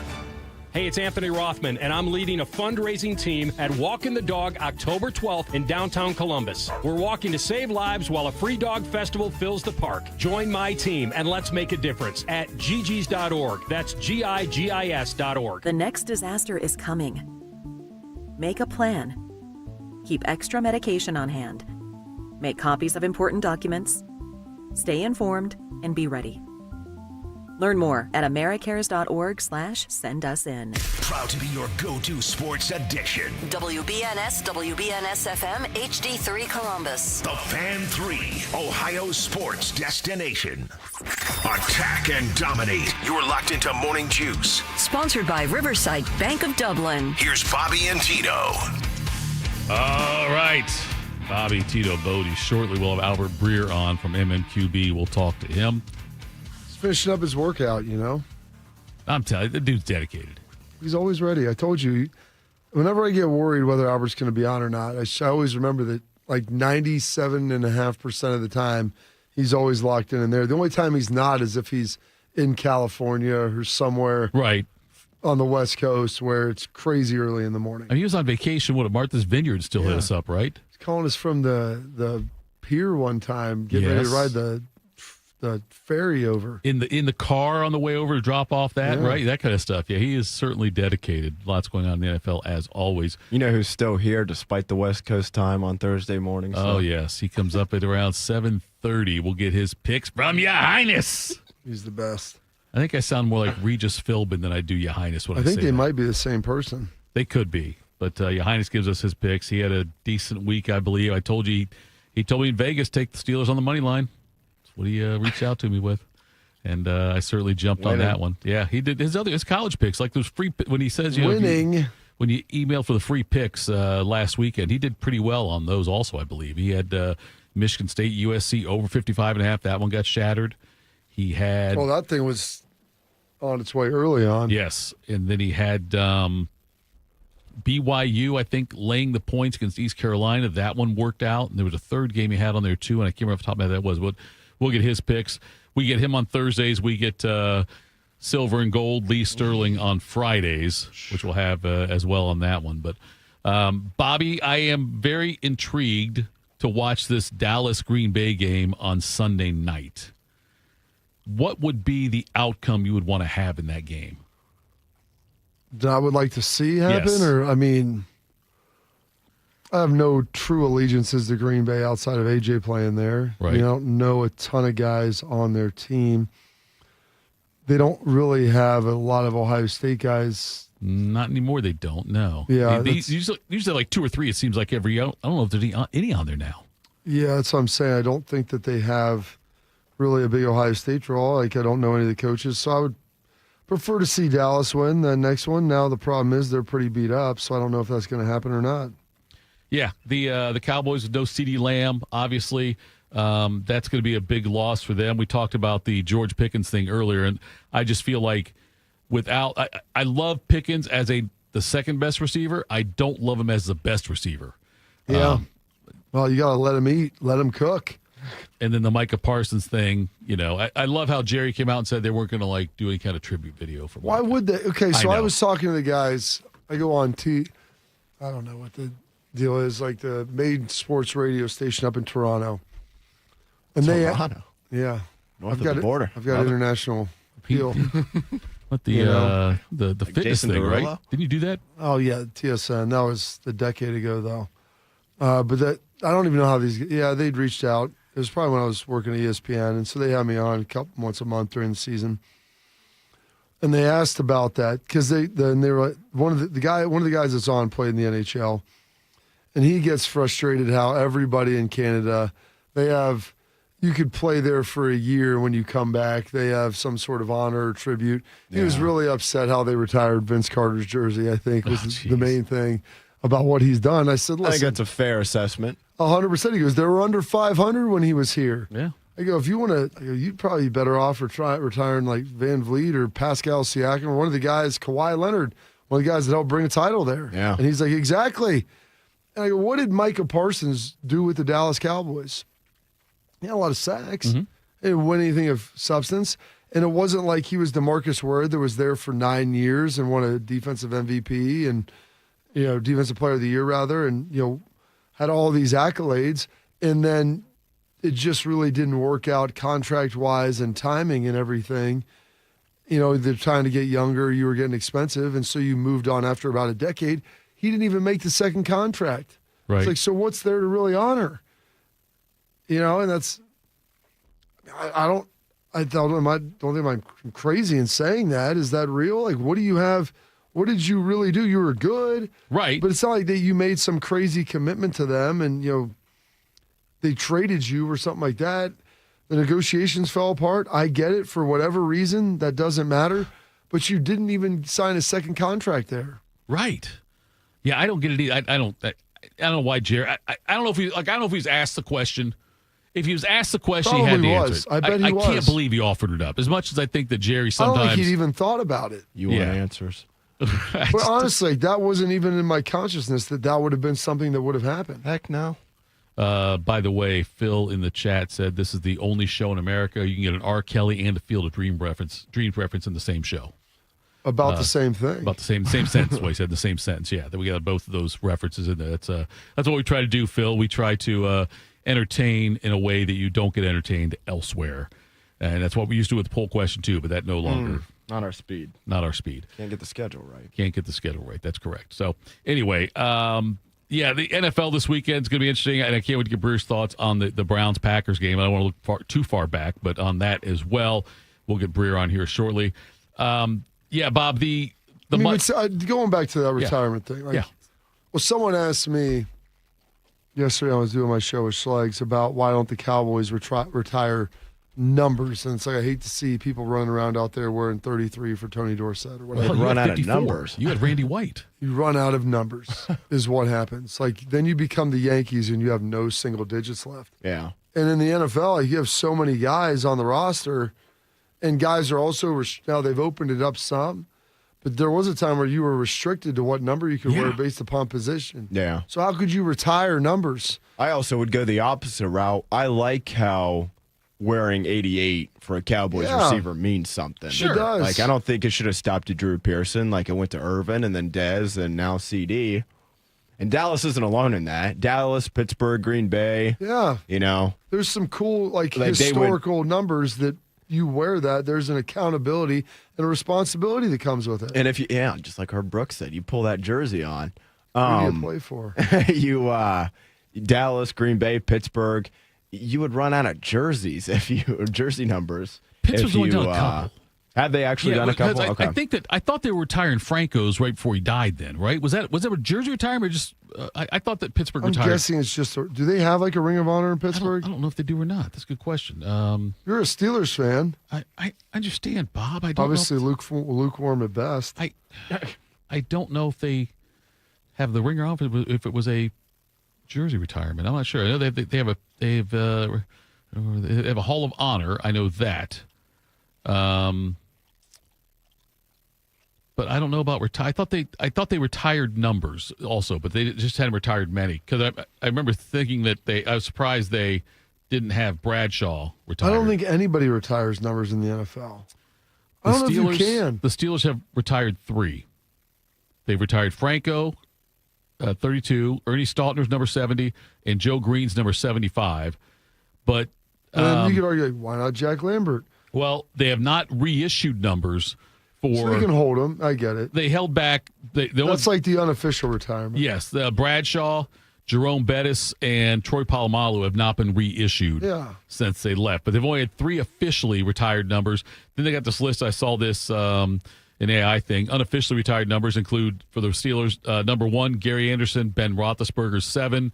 Also, Mel Blount, Mike Webster, Jack Ham, Hines Ward. All of those have not been reissued yet. So they have retired those numbers in that regard. But yeah, I'm okay with I like what the Cowboys do, the Ring of Honor thing. I think that's pretty cool to do it that way. But you're right, because some of these franchises, if they decide to start retiring numbers, they would run out of, like the Celtics in Boston at the NBA. And I know that there's only like Ohio State in football. I mean, there's a lot of numbers that you could put there. That's why you basically have to win a Heisman Trophy to get your number retired. Yes, you have to win a Heisman Trophy to do that. And then I remember when Katzenmoyer came through, he asked for permission from Archie to wear 45. Yeah. It puts the family in a really bad spot, because what are you supposed to say? No? Right. That's as I was going to ask about, Bob. Like, I don't, it feels to me like that right there. Who with the Giants? Was it Taylor, right? LT? Didn't Abdul Carter want 56? Yes. That's what it was. Lawrence Taylor said, no. And he's like, go make your own way. Yeah, right. You know, he's like, make your own number great. Right, yeah. And it was, I will give Lawrence Taylor credit. He said it in like the most respectful way that you possibly could. Yes, he did. He certainly did that. And so where he could have been a real jerk about the way he handled it. But I think that LT, and I never thought I'd say this, handled it the correct way, though, the best way possible. Speaking of R. Kelly. I think that LT handled that the right way, though. But yes, it does put, not that it makes the family look bitter if they don't do it, if they don't acknowledge it. Like the former player, and Lawrence Taylor said, I thought he handled it really great. Like, go get your own number retired. He's like, you deserve to have your own one. Yeah, and I thought that was a very appropriate way. And then he also asked Sims. I think, Sims for 12, right? Is that his number 12? 11. Come yeah. on. Sorry. He was 11 at Penn State. Okay. Wait. Phil Sims didn't go to Penn State.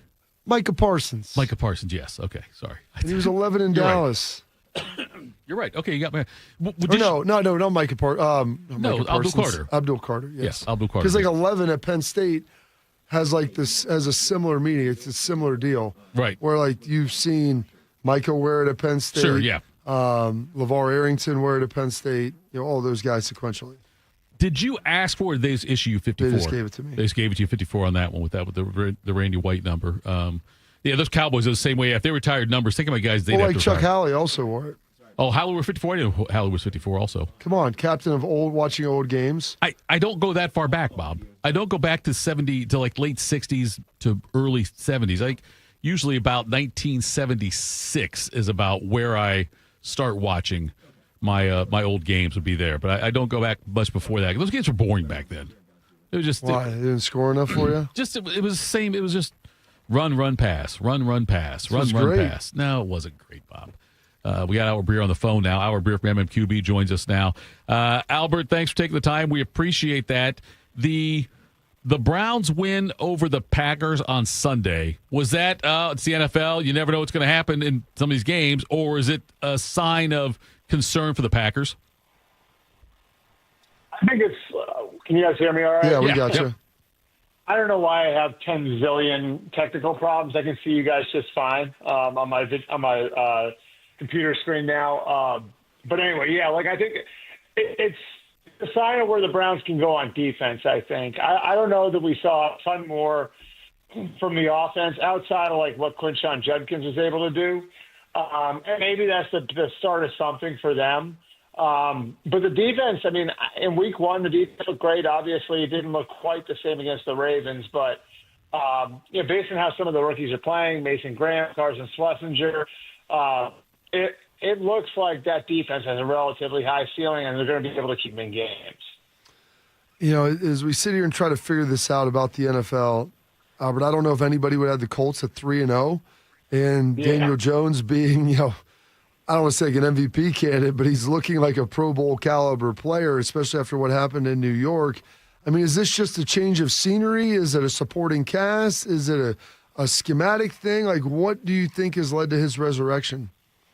I think all of the above. I think it's, a coaching staff that's built a scheme for him and that isn't asking too much of him. And what I mean by that is, when Shane Steichen and Jim Bob Cooter and Chris Ballard went out looking for a quarterback this offseason, the main thing was really, can we find somebody who can operate the offense at a relatively high level?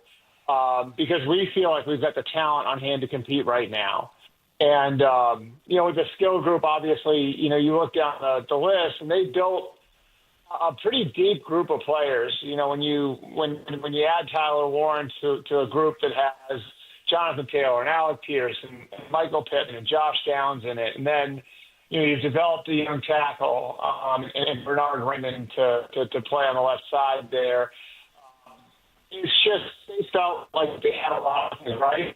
And I look at the Colts from a big perspective, and the number I given it to you guys before, but they look back last year, they saw they were 30th in the NFL in giveaways and 29th in total defense. So they bring in they fix the defense, spend some money and combine them from and Travarius Ward from San Francisco.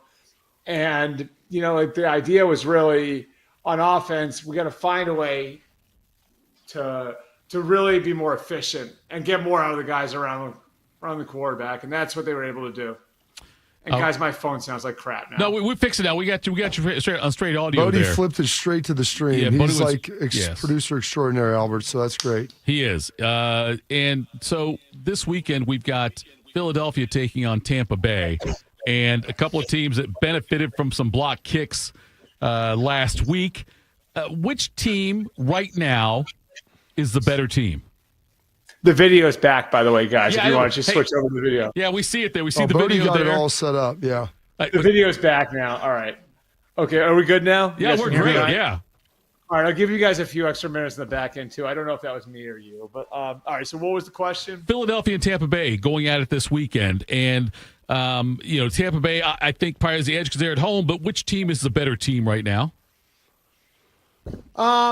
I'd still go with the Eagles, but I think it's relatively close. Like, they've done a nice job in Tampa of really kind of flipping the roster from the group that won with Tom, and that was an older group. And I just think, if you look at the depth of the team and the balance in the way that they built that roster, they won last week with 3 starting offensive linemen down, including both their tackles. So Tristan Wirfs didn't play. Obviously, he hasn't played yet. They're hoping to have him back on Sunday. Luke Gadecki, their right tackle, was also down. They got their center, Graham Barton, playing left tackle, which he played that position at Duke. They're without Cody Mock, who's a good young guard for them. I don't know very many teams that will be able to keep their head above water with that sort of attrition, playing against a front like the Jets have.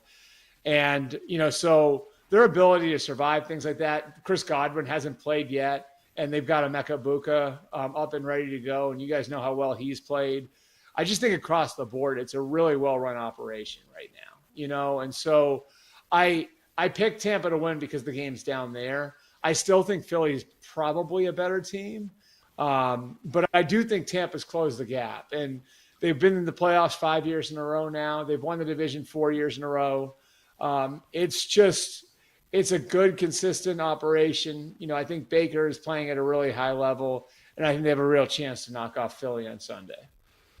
Albert, based upon what we've seen out of Cincinnati the last couple of weeks, they've got to be done correct. I think there was a hope that Browning could kind of nurse this thing until maybe Joe could potentially return. But, we're talking, I think, 10 turnovers in 2 weeks. I can't imagine that being the case. Yeah, and you look at the schedule from here, right? And so they got the Broncos on Monday night, and the Broncos are obviously not where they thought they would be at 1-2, and so that's going to be a desperate Broncos team playing at home. Then they got the Lions, then they go to Green Bay, then they have the Steelers. So, to me, this is the next 4 weeks are the critical 4 weeks, right? That last one's a Thursday night game. The front end of it's a Monday night game. So you're talking about, what is that, 17 days, right? Something like that.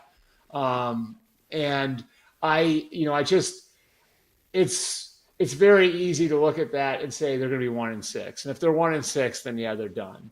If they can come out of that at 3-4, if there's some way they can scratch and claw and get 2 wins out of those 4 games, then I think maybe you've got a chance to come out the other side, because after that Steelers game, you've got the mini bye, you got a chance to reset, you got the Jets and Bears after that. So I think in all likelihood, there's probably not going to be a contender waiting for Joe Burrow when he gets back, but the next 4 weeks will determine that. Speaking of contenders, Albert, Kansas City looks to have some issues. They don't look like the same team that they've been offensively. Yeah. I know they're a little beat up on the perimeter on the offensive side. Defensively, they look pretty solid still, but there's just something missing. Is this just the case of them getting a little bit older overnight? I think it's the injuries, it's the attrition. It's, I think it's just sort of the natural bumps that you go through when you're turning your roster over. And when you're in their position, right, which is, they've been winning for a while. They've got players on their roster they've paid. And when you do that, and when you get to that point, that's where, all right, there are going to be some spots where you're going to be relying on some younger players. you've played a lot of football over the last, 7 years now? They've been in the AFC title game 7 years in a row, I believe it is. So you're talking about 2, 3, 4 extra games every year. I mean, over that period, they probably played like an extra season on top of what anyone else has played. And so, like, I think, you look at they've got Xavier Worthy. They're dealing with that injury. Rashee Rice suspension. Josh Simmons is playing left tackle now. And I think he's going to be a really good player, but you go through some ups and downs when you have a rookie there. I just look at like what the Patriots used to be, and I think that's what the Chiefs are now. And, an interesting statistic is that the Patriots from 11 to 18 went to the AFC title game every year. So just like the Chiefs, right? 8 straight AFC title games. And in 4 of those 8 years, they started 2-2. Like, what that tells me is, these teams that are in this position use the first month and a half of the season to manage injuries, to work through things, and to figure out who they are. And then they lean into that, and then they become who they're going to be over the course of October and November and December. And so, the Chiefs will get Worthy back. The Chiefs will get Rice back. Simmons will get more experience as he goes along. And I think you're going to get to a point where it looks like the Chiefs again. In fact, to me, I think if you look at the first half versus the second half on offense, because I think the defense has been mostly fine. I think Spags' defense, for the most part, through 3 weeks, has been okay. If you over the if you look at that Giants game, that second half, they weren't spectacular, but they looked way more efficient. They were making fewer mistakes. I think you can start to see where this thing is going. And again, getting Worthy and Rice back is going to be a really big piece of the equation too. He is Albert Breer, MMQB's Albert Breer, joining us here on Morning Juice. We'll get you out here on this one, Albert. The trade deadline, because there's been some injuries, some key injuries to guys, do you anticipate a busy or maybe a not busy trade deadline this year? So you're going to have to let me pull up the standings right now. And because I think like a huge piece of this is who's out of it. You know what I mean? Like how many teams are – because if you have like a bunch of teams that are completely out of the race and the coach has some job security, then maybe they move guys, because that could be part of the equation too, right? Like if you've got a general manager and a coach who are fighting for their jobs, like let's say the Giants. Right. Do you think Brian Daboll and Joe Sheen are going to start offloading veterans if they're not very good in 3 weeks, 4 weeks? Probably not, right? So I mean, I look at the Jets; they're 0-3. Could they have somebody like a Jermaine Johnson who maybe like we're not going to re-sign him? You know what I mean? Like, could somebody like that become available? The Dolphins are another one. Again, there's the job security issue there. But could like a Minkah Fitzpatrick be somebody who could wind up on the block? Maybe one of their older pass rushers, a Chubb or a Phillips. So I think the Titans would be another one that you would look at. But then with Tennessee, it's like, who do you really want off their roster if you're another team? Maybe a Calvin Ridley, So a lot of this becomes circumstantial, and what do these teams look like in 3 or 4 weeks? Because after 3 weeks, nobody's giving up on their season. When you get to 7 or 8 weeks, then you got a little bit more of a realistic view of where you are, and you might have a few more teams that are looking at it and saying, we got to cut bait and we got to build up some assets for 2026. The Saints would be another one that's obvious. Right. Yeah, the Saints. It feels like they were out of. Oh, they don't look good, Albert. Is that the thing? The Saints would be one there where you look at them and it's like they actually have some players on their roster, and they did this last year with Marshawn Lattimore, But like if you're another team, I Cam Jordan is far on the back end, but like a really good, valuable locker room guy, maybe give him a shot to go chase a championship somewhere else. I like Olave is one that's interesting there too. If you aren't planning on doing a big contract with him, does he have great value to somebody else? They could be an interesting one around the trade deadline too. Appreciate the time.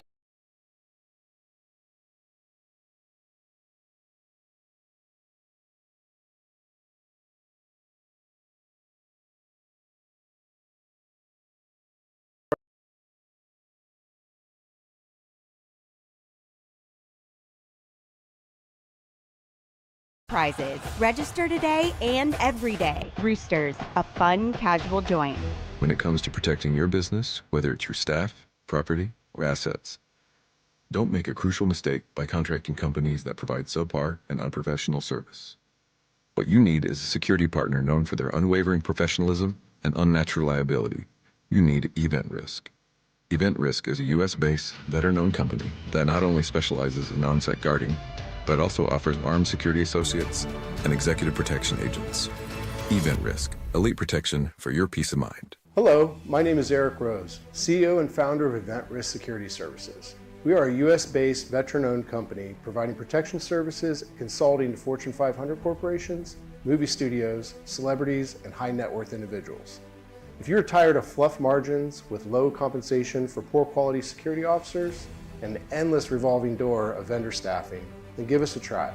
For virtually the same cost, we can then address what keeps you up at night. Visit EventRiskInc.com. James Laurinaitis here for my guys at Green & Sons, the premier Kubota dealership in Central Ohio. Green & Sons has all the Kubotas you need to tackle your land and come out a winner. They have zero-turn skid steers, tractors from 18 to 171 horsepower, and also utility vehicles. My favorite is my RTV Sidekick. The best thing about Green & Sons is they've been family-owned and operated since 1970, and you will love dealing with the Green family and their winning team. Do what I did and check out Green & Sons located in Mount Sterling and Marysville, or online at greenandsons.com for all your Kubota needs. When it comes to a gun suicide attempt, all it takes is a moment.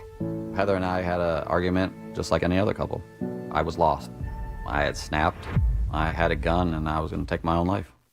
Heather helped me realize that there was still a life to live for the better of myself, my family. My weapon is now safely put away.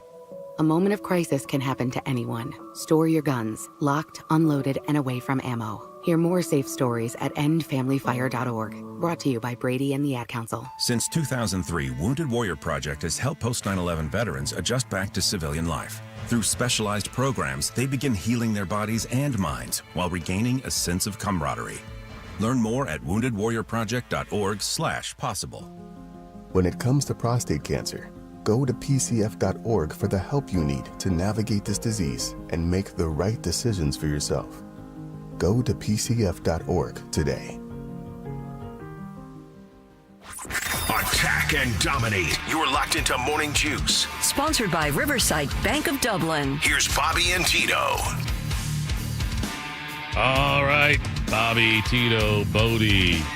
And now we are going to get some NFL picks out of the way. Morning Juice presents NFL Picks. Sponsored by Roosters. Roosters is giving away 12 ultimate Buckeye experiences, tickets, sideline passes, trips to a first-round postseason game, and more. Register today at roosterswings.com. All right, fellas, damage from last week. Tito 8-7-1, Bobby 7-8-1. On the season, Tito, you are 25-22-1. Bobby still above 500. Just by one game, though, 24-23-1. Week 4 gets underway tonight in the desert. The Cardinals host the Seattle Seahawks. Seattle's favored on the road by 1.5. I'm going to lay the points. I'm going to lay the points as well. Arizona, rare home. There's a few home dogs this week, which is interesting. But yeah, Witten would always bet the home Thursday night dog, regardless of anything else he cared about. After he played. Well, we'd better do college. This was college picks. Okay. I don't want to see vacated wins anywhere. Go ahead. All right, Sunday morning, it'll get started over across the pond in Dublin, Ireland. 9:30 kickoff here. Minnesota, air quotes, at Pittsburgh. Minnesota favored by 2.5. Oh, give me those points. Yeah, I'm taking the points also. Pittsburgh's going to win this game outright. I think Pittsburgh wins this game outright. I'll get the 2.5, yeah. All right, on to the 1 o'clock Sunday games. Washington is at Atlanta. The Commanders favored by 1.5. Washington's looked pretty good. Penix, I think, has been rolling a little bit. I'm gonna lay the points. It all hinges on Jaden Daniels. If Daniels plays, I love it. But even so, Penix had you got their offense was terrible last week against Carolina. I think I'll take Mariota. That's the other another home dog in Atlanta. But give me Washington, lay the points. All right. This is, I have to imagine, I'm reading these numbers basically for the first time, admittedly, this morning because I've been busy and haven't actually read through the spreads here. There's a pretty big number in this one. Got to imagine it's the biggest of the weekend. New Orleans is on the road against Buffalo. The Bills are favored by 15.5. Anything over 10 is huge. 14 is massive, and this is 14 plus. I'm still going to lay the points. The Saints are bad, really bad. They are really bad. I remember when the Patriots had their run going one of their runs. They were double digits. They were like a 20-point favorite one week in a game. And I know last week New Orleans at one point early on in their game, they were, I think my buddy Eckert got them in a live betting at laying 21.5 against the Saints, and it got as high as like 28. Seattle, right? Seattle, yeah, it got as high as like 28.5 in that one. So I'll lay the points. God, Bob, I'm agreeing with everything so far. I'll lay except you can't catch me that way. I'll lay the 15.5. All right. AFC South matchup here. Tennessee is at Houston. A couple teams looking for their first win. Texans favored by 7. I think Houston's got to bounce back in them. Tennessee doesn't. Houston lay the 7. I will take the 7 points in Tennessee. I'm worried about C.J. Stroud. That's fine. All right. Another relatively heavy favorite here. Cleveland on the road looking for 2 in a row against the Detroit Lions. Detroit's favored by 9.5. You know, gosh, Detroit can score a lot. This Browns defense is good. They can run the ball with Judkins. That's a big number. Give me the points. I will lay the points. I will lay. Yeah, Bobby gets outright counted as double. I will lay the points in this one. I think that Detroit scores 10 points, and that's enough to win. Enough to cover. All right. Probably one of the best games, if not the best game of the weekend. Philadelphia is at Tampa Bay. Eagles favored by 3.5. I'm listening to Breer. Give me the points.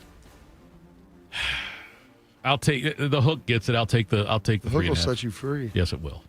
Take the 3.5. All right.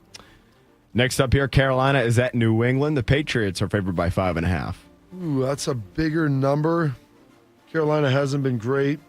I'll lay the points, though.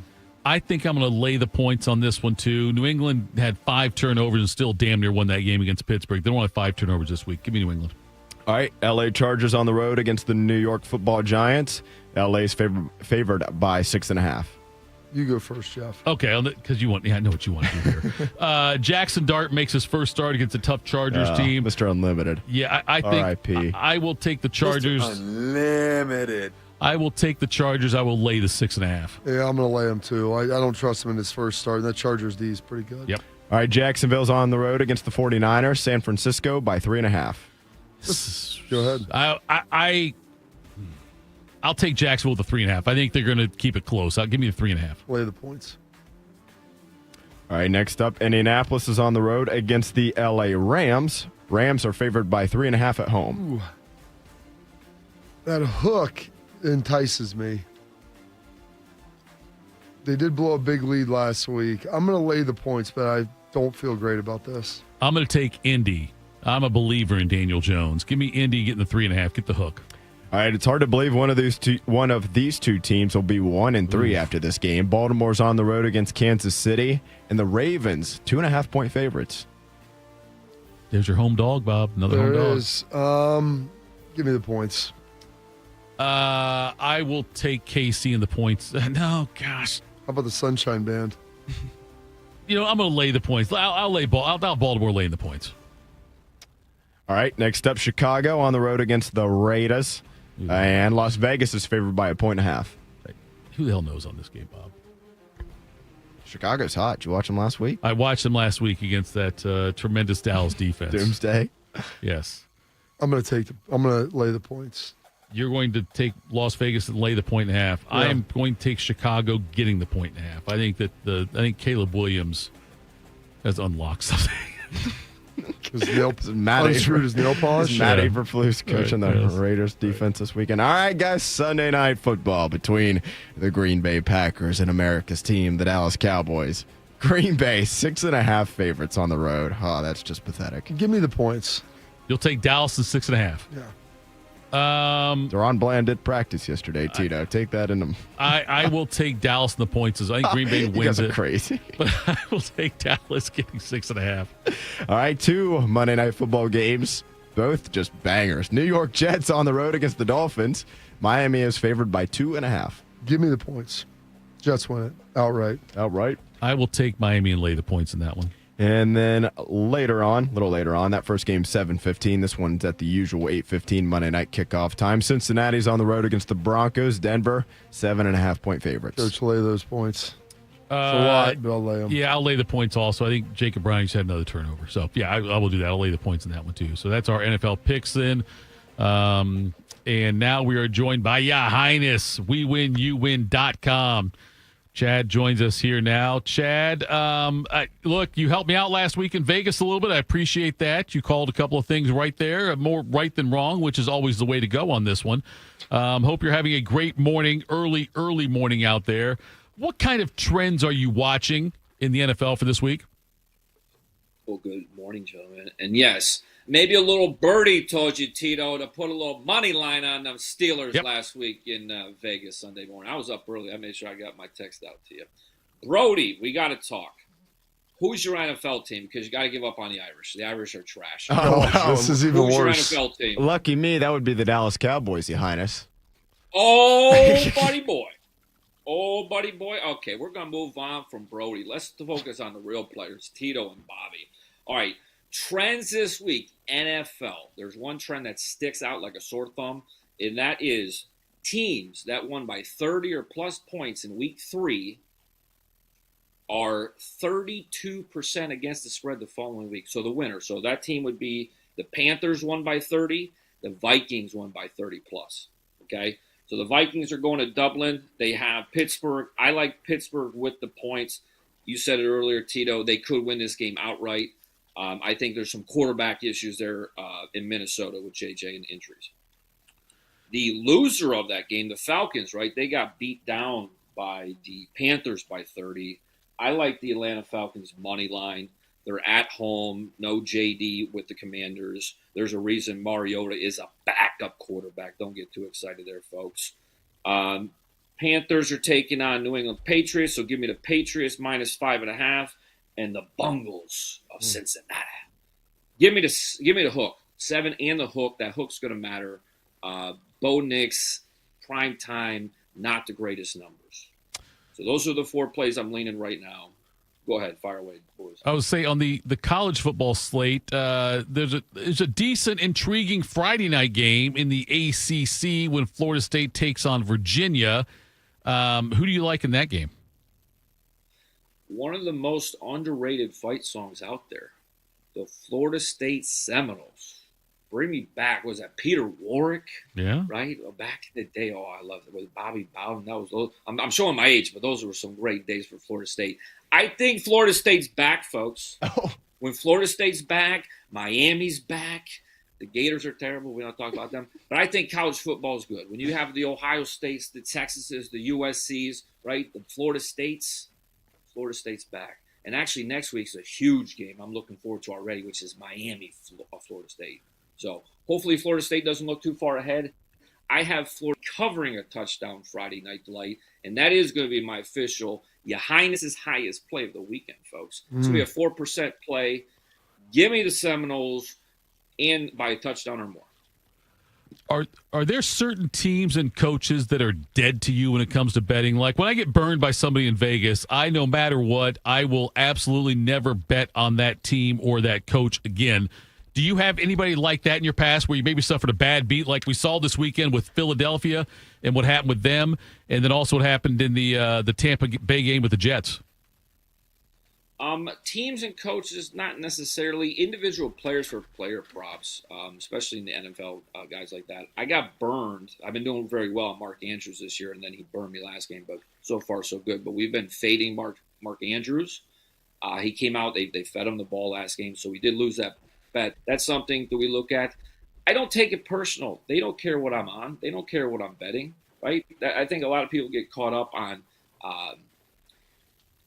superstitious on things, right? But these players don't care about your fantasy football team. These players don't care about your sports bets. So the fans at home thinking that bad luck or bad juju because they're betting Juju Smith-Schuster, welcome to reality, folks. They don't care about your fantasy football team, okay? All right. You mentioned Miami earlier. Are the Canes back? It's all about the you. And I will say something. I'm a person, I'll come on here, and I will say where I was right and I was wrong. I said the Canes were not going to be this good. I did not like Carson Beck this year. I was wrong. But where I was right was I told you take Jackson Dark, NFC Rookie of the Year. Russell Wilson moved to the side. In come Jackson Dark. Could have got him 25-1 this summer when I told you. I don't know where he's at right now. But I like Jackson Dark. I know Bobby, I think you said, that you don't trust the young kid. I trust the young kid. Jackson Dart is going to solidify that season for the Giants. And with Dallas being terrible, with Washington being banged up and terrible, don't sleep on the Giants. Maybe a little sneaky division winner coming out of the NFC East, folks. That is bold. Oh, it's bold, folks. But who am I afraid of? Dak Prescott? No, thank you. JD, I really like Washington this year, but he's banged up. That's a problem. Who's going to win that division? You know, Philly looks pretty good, but boy, if the Giants could pull that off, if Jackson Dart comes out and does what you say he's going to could do, that would be pretty impressive there, Chad. What you were the way he spins the rock. You were 3-1 on your picks you sent out last week, and 7-1 overall on your email plays. That's pretty good. Damn good, actually. I wish I had that kind of record in Vegas. I screwed up by parlaying a couple of things and I ended up getting the one that you missed with one that you hit, and that was stupid on my part. I know the parlays are how they build the casinos in Vegas there. But I'm curious, how do people get your picks for the week? So, if you want I do my top 4 college football picks. Let's run it back. Like you said, I was 7-1, went 3-1 last week. The last time I did, I was 4-0. So let's run it back. Email me, my first name, Chad, CHAD, @WeWinUwin.com. Folks, it's not just me. We have 5 other experts that handle UFC, soccer, tennis, everything. It's $14 a week, folks. And we got a deal. If you sign up, you get your second week free. So if you can't afford $14 to come check out. And by the way, if you want numbers, since the start of football season, just on my plays alone, college and professional, $50 better, would have made over $3,400 this month of September. I'm telling you right now, for $14 a week, come take a look. Look around, see if you like something. You can't afford not to at $14 a week, I think. Tell us about your podcast. Shut Up and Bet. You can go head over to YouTube. It's Shut Up and Bet with Your Highness. I know Brody loves it. Brody's loving it. By the way, I'm going to drop a little teaser here. I've been working on something in the background, a little adult version of a cartoon, like a Family Guy or American Dad, and it's all going to be based around a small town in Ohio, all around Ohio sports. It's called the Out of Lucky Tavern, and it drops the first episode next Saturday. Oh, can't wait for that. We often check out your social media stuff in here on a daily basis. We appreciate it. Again, WeWinUwin.com. Chad at WeWinUwin.com will get you the picks. And I'm telling you, the guy's on fire. I like how transparent you are. Thanks, brother. Brody, we got to work on new fandom for next week, brother. All right, brother. See you. All right, we'll talk to you later. That's Chad, Ya Highness right there. Always a treat. We will tell you what's got us juiced next. We wrap things up. Morning Juice. Lexi spent more than 6 years in foster care. Before I was adopted, I felt alone. With help from the Dave Thomas Foundation for Adoption, Lexi now has a forever family and the foundation for a bright future. Adoption changed me for the better. I feel like I can be whoever I want to be. You can help find permanent homes for children still lingering in foster care. Learn more at davethomasfoundation.org. 1 in 4 Americans today are living with a disability. I'm one of them. I care deeply about creating a world we can all fully participate in, free from stigma, misperceptions, and barriers. And we've got a trusted ally on our side, an organization we can rely on, Easter Seals. Rooted in communities nationwide, Easter Seals helps empower millions of people, regardless of age or disability, through its life-changing services and powerful advocacy. Today and every day, Easter Seals is leading the way to full equity, inclusion, and access to healthcare, employment, and education for people with disabilities, families, and communities. Back my Easter Seals. Make it yours. Learn more and get involved at EasterSeals.com.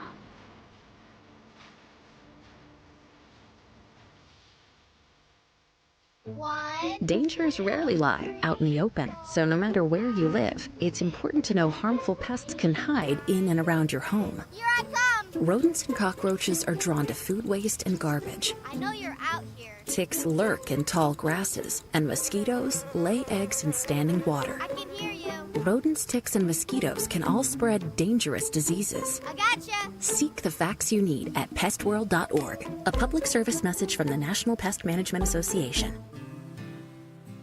My son Ian was diagnosed with a brain tumor at the age of 16 months.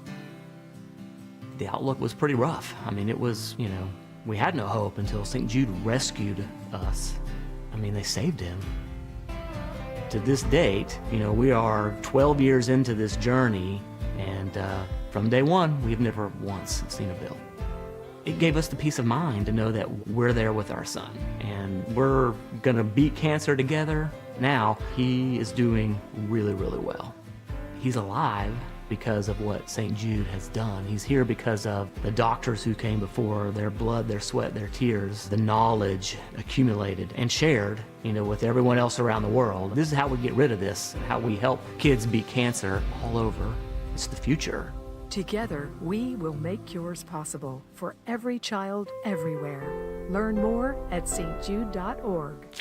Bobby Carpenter, husband, father, Buckeye. Jeff Thitoff, husband, father, idiot. This is Morning Juice. Mike's off on that break there, right, Yes, right, Brody? They're off. Okay. Want to make sure. Yes, they were. Someone asked the chat if Brody's intentional.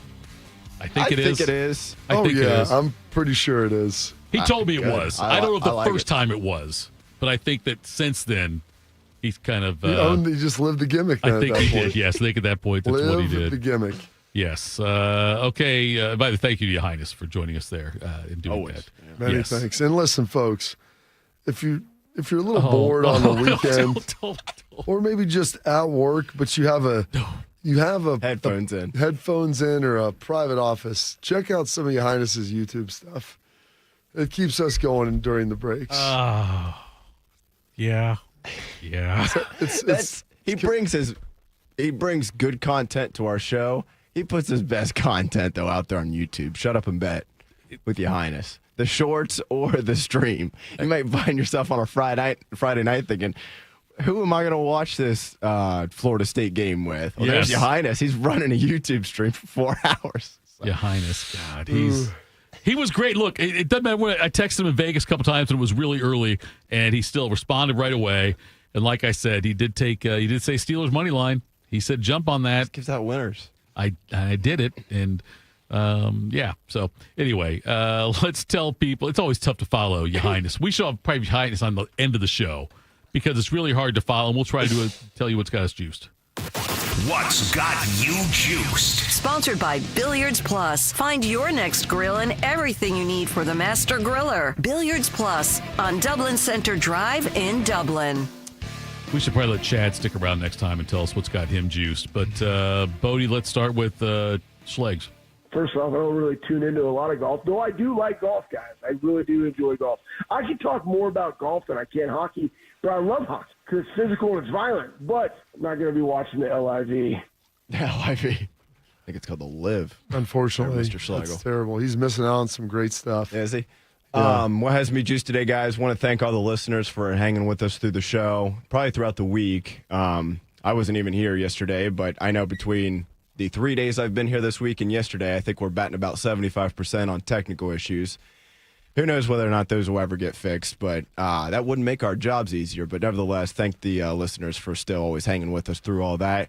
What does have me juiced today, guys? Happy to be back with you here on this Thursday. Almost into the week already. Sometimes you just need a one-day break in the middle of the week. Then you come back, it's Thursday, get through Thursday, and all of a sudden Friday's here. What also has me juiced, excuse me, is I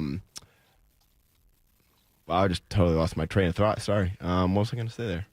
Notre Dame being 1-2. No, that does not have me juiced. The Cowboys taking on us giving up 50 points to Arkansas on Saturday. I'm not looking forward to that. Yeah, I totally lost my train of thought there, guys. I apologize. I will tell you this McChicken, and he changed his screen name, and I can't say his screen name on the air anymore. But he was. Jeez, that's pretty remarkable. I told him, I said, when I refer to you now, it's still going to be McChickens because I'm not going to. I can't. I just can't do it. Ya Highness could. We can't.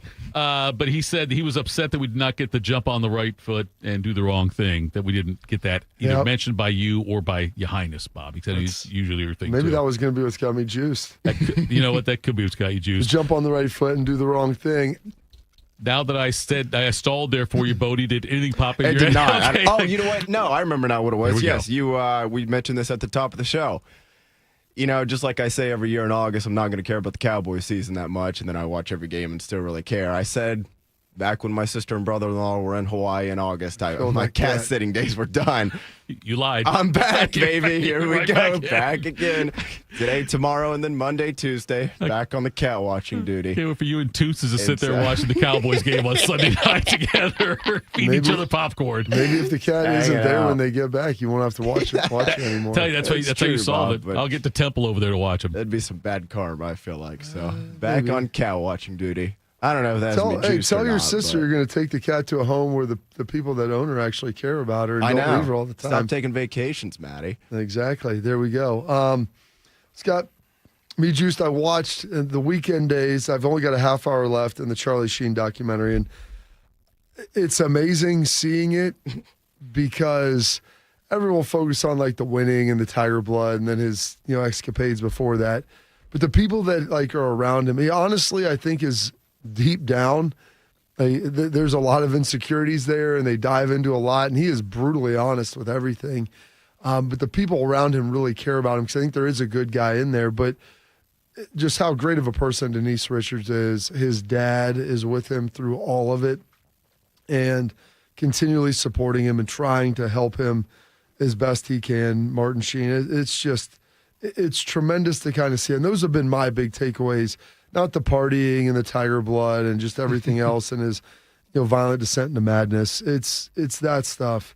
Because I played with guys who had very self-destructive tendencies, and I think there's a lot of people out there. And then seeing the Rudy Johnson news a couple days ago, that used to be I'd have these conversations with my dad about guys that he played with that are passing away, and now the guys who I've played with or played against in my generation, that's starting to happen. It's something that's, it's tough to kind of handle. It's tough to see, and you wonder what was going on. And, especially with, how it went down with him, just wondering if they could have reached out to somebody and had some connectivity with some of their teammates. And ironically, I kind of stumbled upon this, Bodie, with the friendship piece. And I think it's probably very appropriate given all that. You must really like Joey to go to all that trouble for him. He's my best friend. The true measure of friendship isn't how you feel about someone else. It's about how they make you feel about yourself. Whatever you do in this life, it's not legendary unless your friends are there to see it. You're lucky if you can get even one really good best friend in your life. Many friendships will come only to fade as quickly as a firework, but some, a rare and precious few, turn life up to 11 and keep it there. You gotta hold on to friends like these because just like air, you'll miss them when they're gone. And anytime you can get a Christopher Walken to wrap it up, that is always, always, always very tremendous. One more day of the week. Buckeyes flying out to Washington today. Excited to check out the walkthrough. Wish those guys farewell, and hopefully they'll be coming back with a big dub and then racing through the month of October and with a nice little cherry on top with Penn State here at the end of next month. That has got me juiced. Thitoff, what's got you juiced, sir? You're donating blood today? Yeah. Is that what we're doing? See if I can set a new record. What's the what record are you trying to set? Oh, I think it was 3:30 last time, 3:35. Okay. 3:35 what? Minute and a half, or 3.5 minutes. I got you. Okay. I was saying how much blood I can get in there. Dude, it looks like, you remember the old, drink machines where the stuff would come out? That's what my blood looks like. It's just flying in right there. out there. And the lady's like, you're going to pass out. I was like, ma'am, I just got done lifting weights. I'm going to go get in the steam room after this. All the things you tell me I shouldn't be doing, I'll be fine. You want to mark that, put a picture of a tiger on it, and then send it on its way. You're going to pass out good. I don't know if I've ever tried to bang a 7-gram rock. I think that I'm afraid to do that because I might be like Charlie Sheen and fall in love. But I'd like to see if I could do it and survive. We should do it on the show. Me and Chad? That could be fantastic. Ya Highness. We got to bring him in live in studio for that. Denise, the amazing thing is his other wife, his second wife after Denise Richards. Not Chad. You're talking about Sheen now. No, Yes. Sheen. Okay. She's like, most people would, she goes, everybody else that was in that circle doing that with us, they're all dead. She's like, there's something about him. That's it. Joe Walsh, I remember in that Eagles documentary I watched, she was talking about the guys he looked up to were like Jimi Hendrix and guys like that. He said, and then I realized all these guys I looked up to, they're all dead. I need to stop doing what I'm doing. And he got off drugs then and supposedly I been go clean to ever parties since. And, sometimes until 4. Right. And it's you hard to realize leave when you can't find the door. That's a great song. That is such a great Life's song. been good to me so far. That should be Charlie Sheen's Have song. you ever listened to that song? It's called Life's Been Good by Joe Walsh.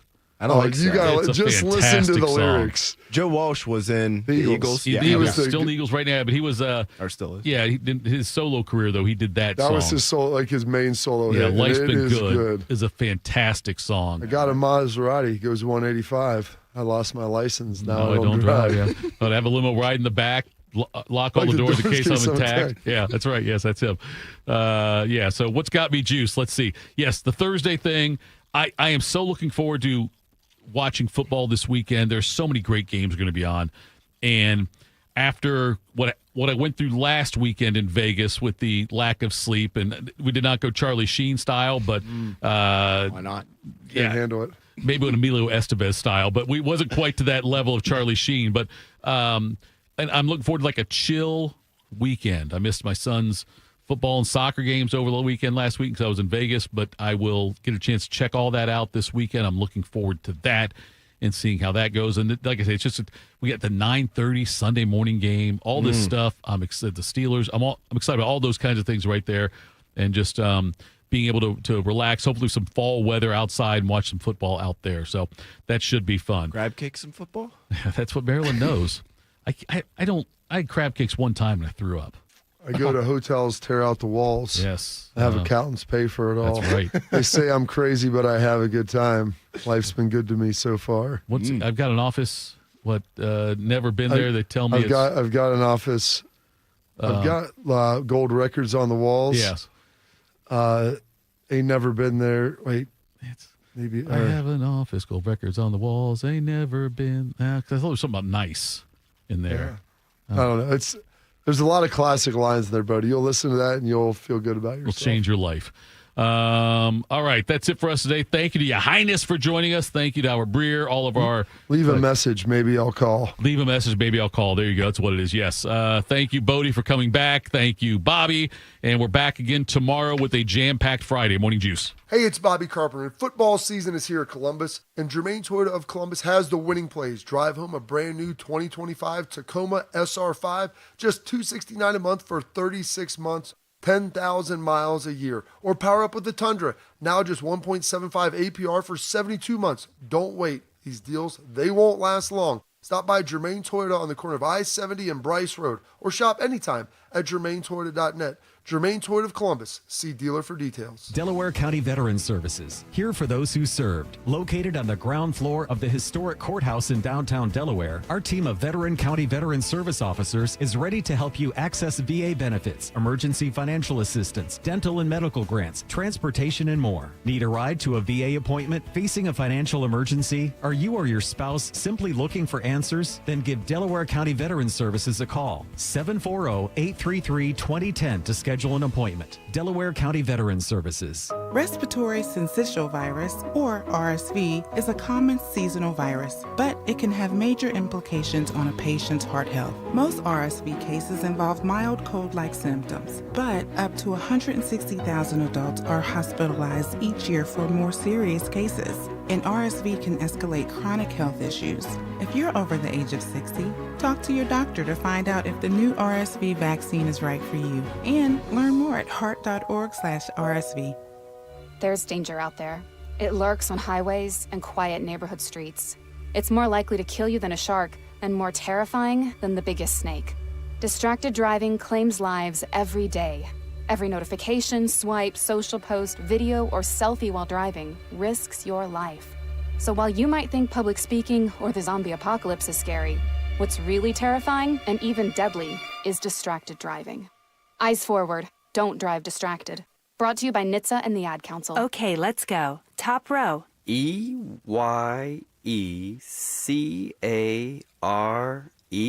Good. Next row. AM America? iCareAmerica.org? Yes. Eye Care America helps seniors who haven't had a medical eye exam in 3 or more years. They also help those with an increased risk for glaucoma, and the appointment is often free or at no out-of-pocket cost. It's easy to see if you qualify. Go to EYECareAmerica.org. Diane from Michigan, a disabled senior citizen trying to get by. Henry from Florida, a veteran fighting to make ends meet. Elena from Arizona, a mother struggling to feed her daughter. Hi, I'm Connie Britton, and I support Feeding America because they help provide over 6 billion meals to people in need each year, like Diane, Henry, and Elena. Learn more at feedingamerica.org. Feeding America, 200 food banks strong. Proud to be your go-to sports addiction. WBNS, WBNS-FM, HD3 Columbus. The Fan 3, Ohio sports destination. And you dig it, sucker! And Chelsea Messenger. I don't want to lose to somebody dumber than me. Yes. When you're in an office pool with somebody playing fantasy football, and it's somebody who just puts it on autograph, like, I want to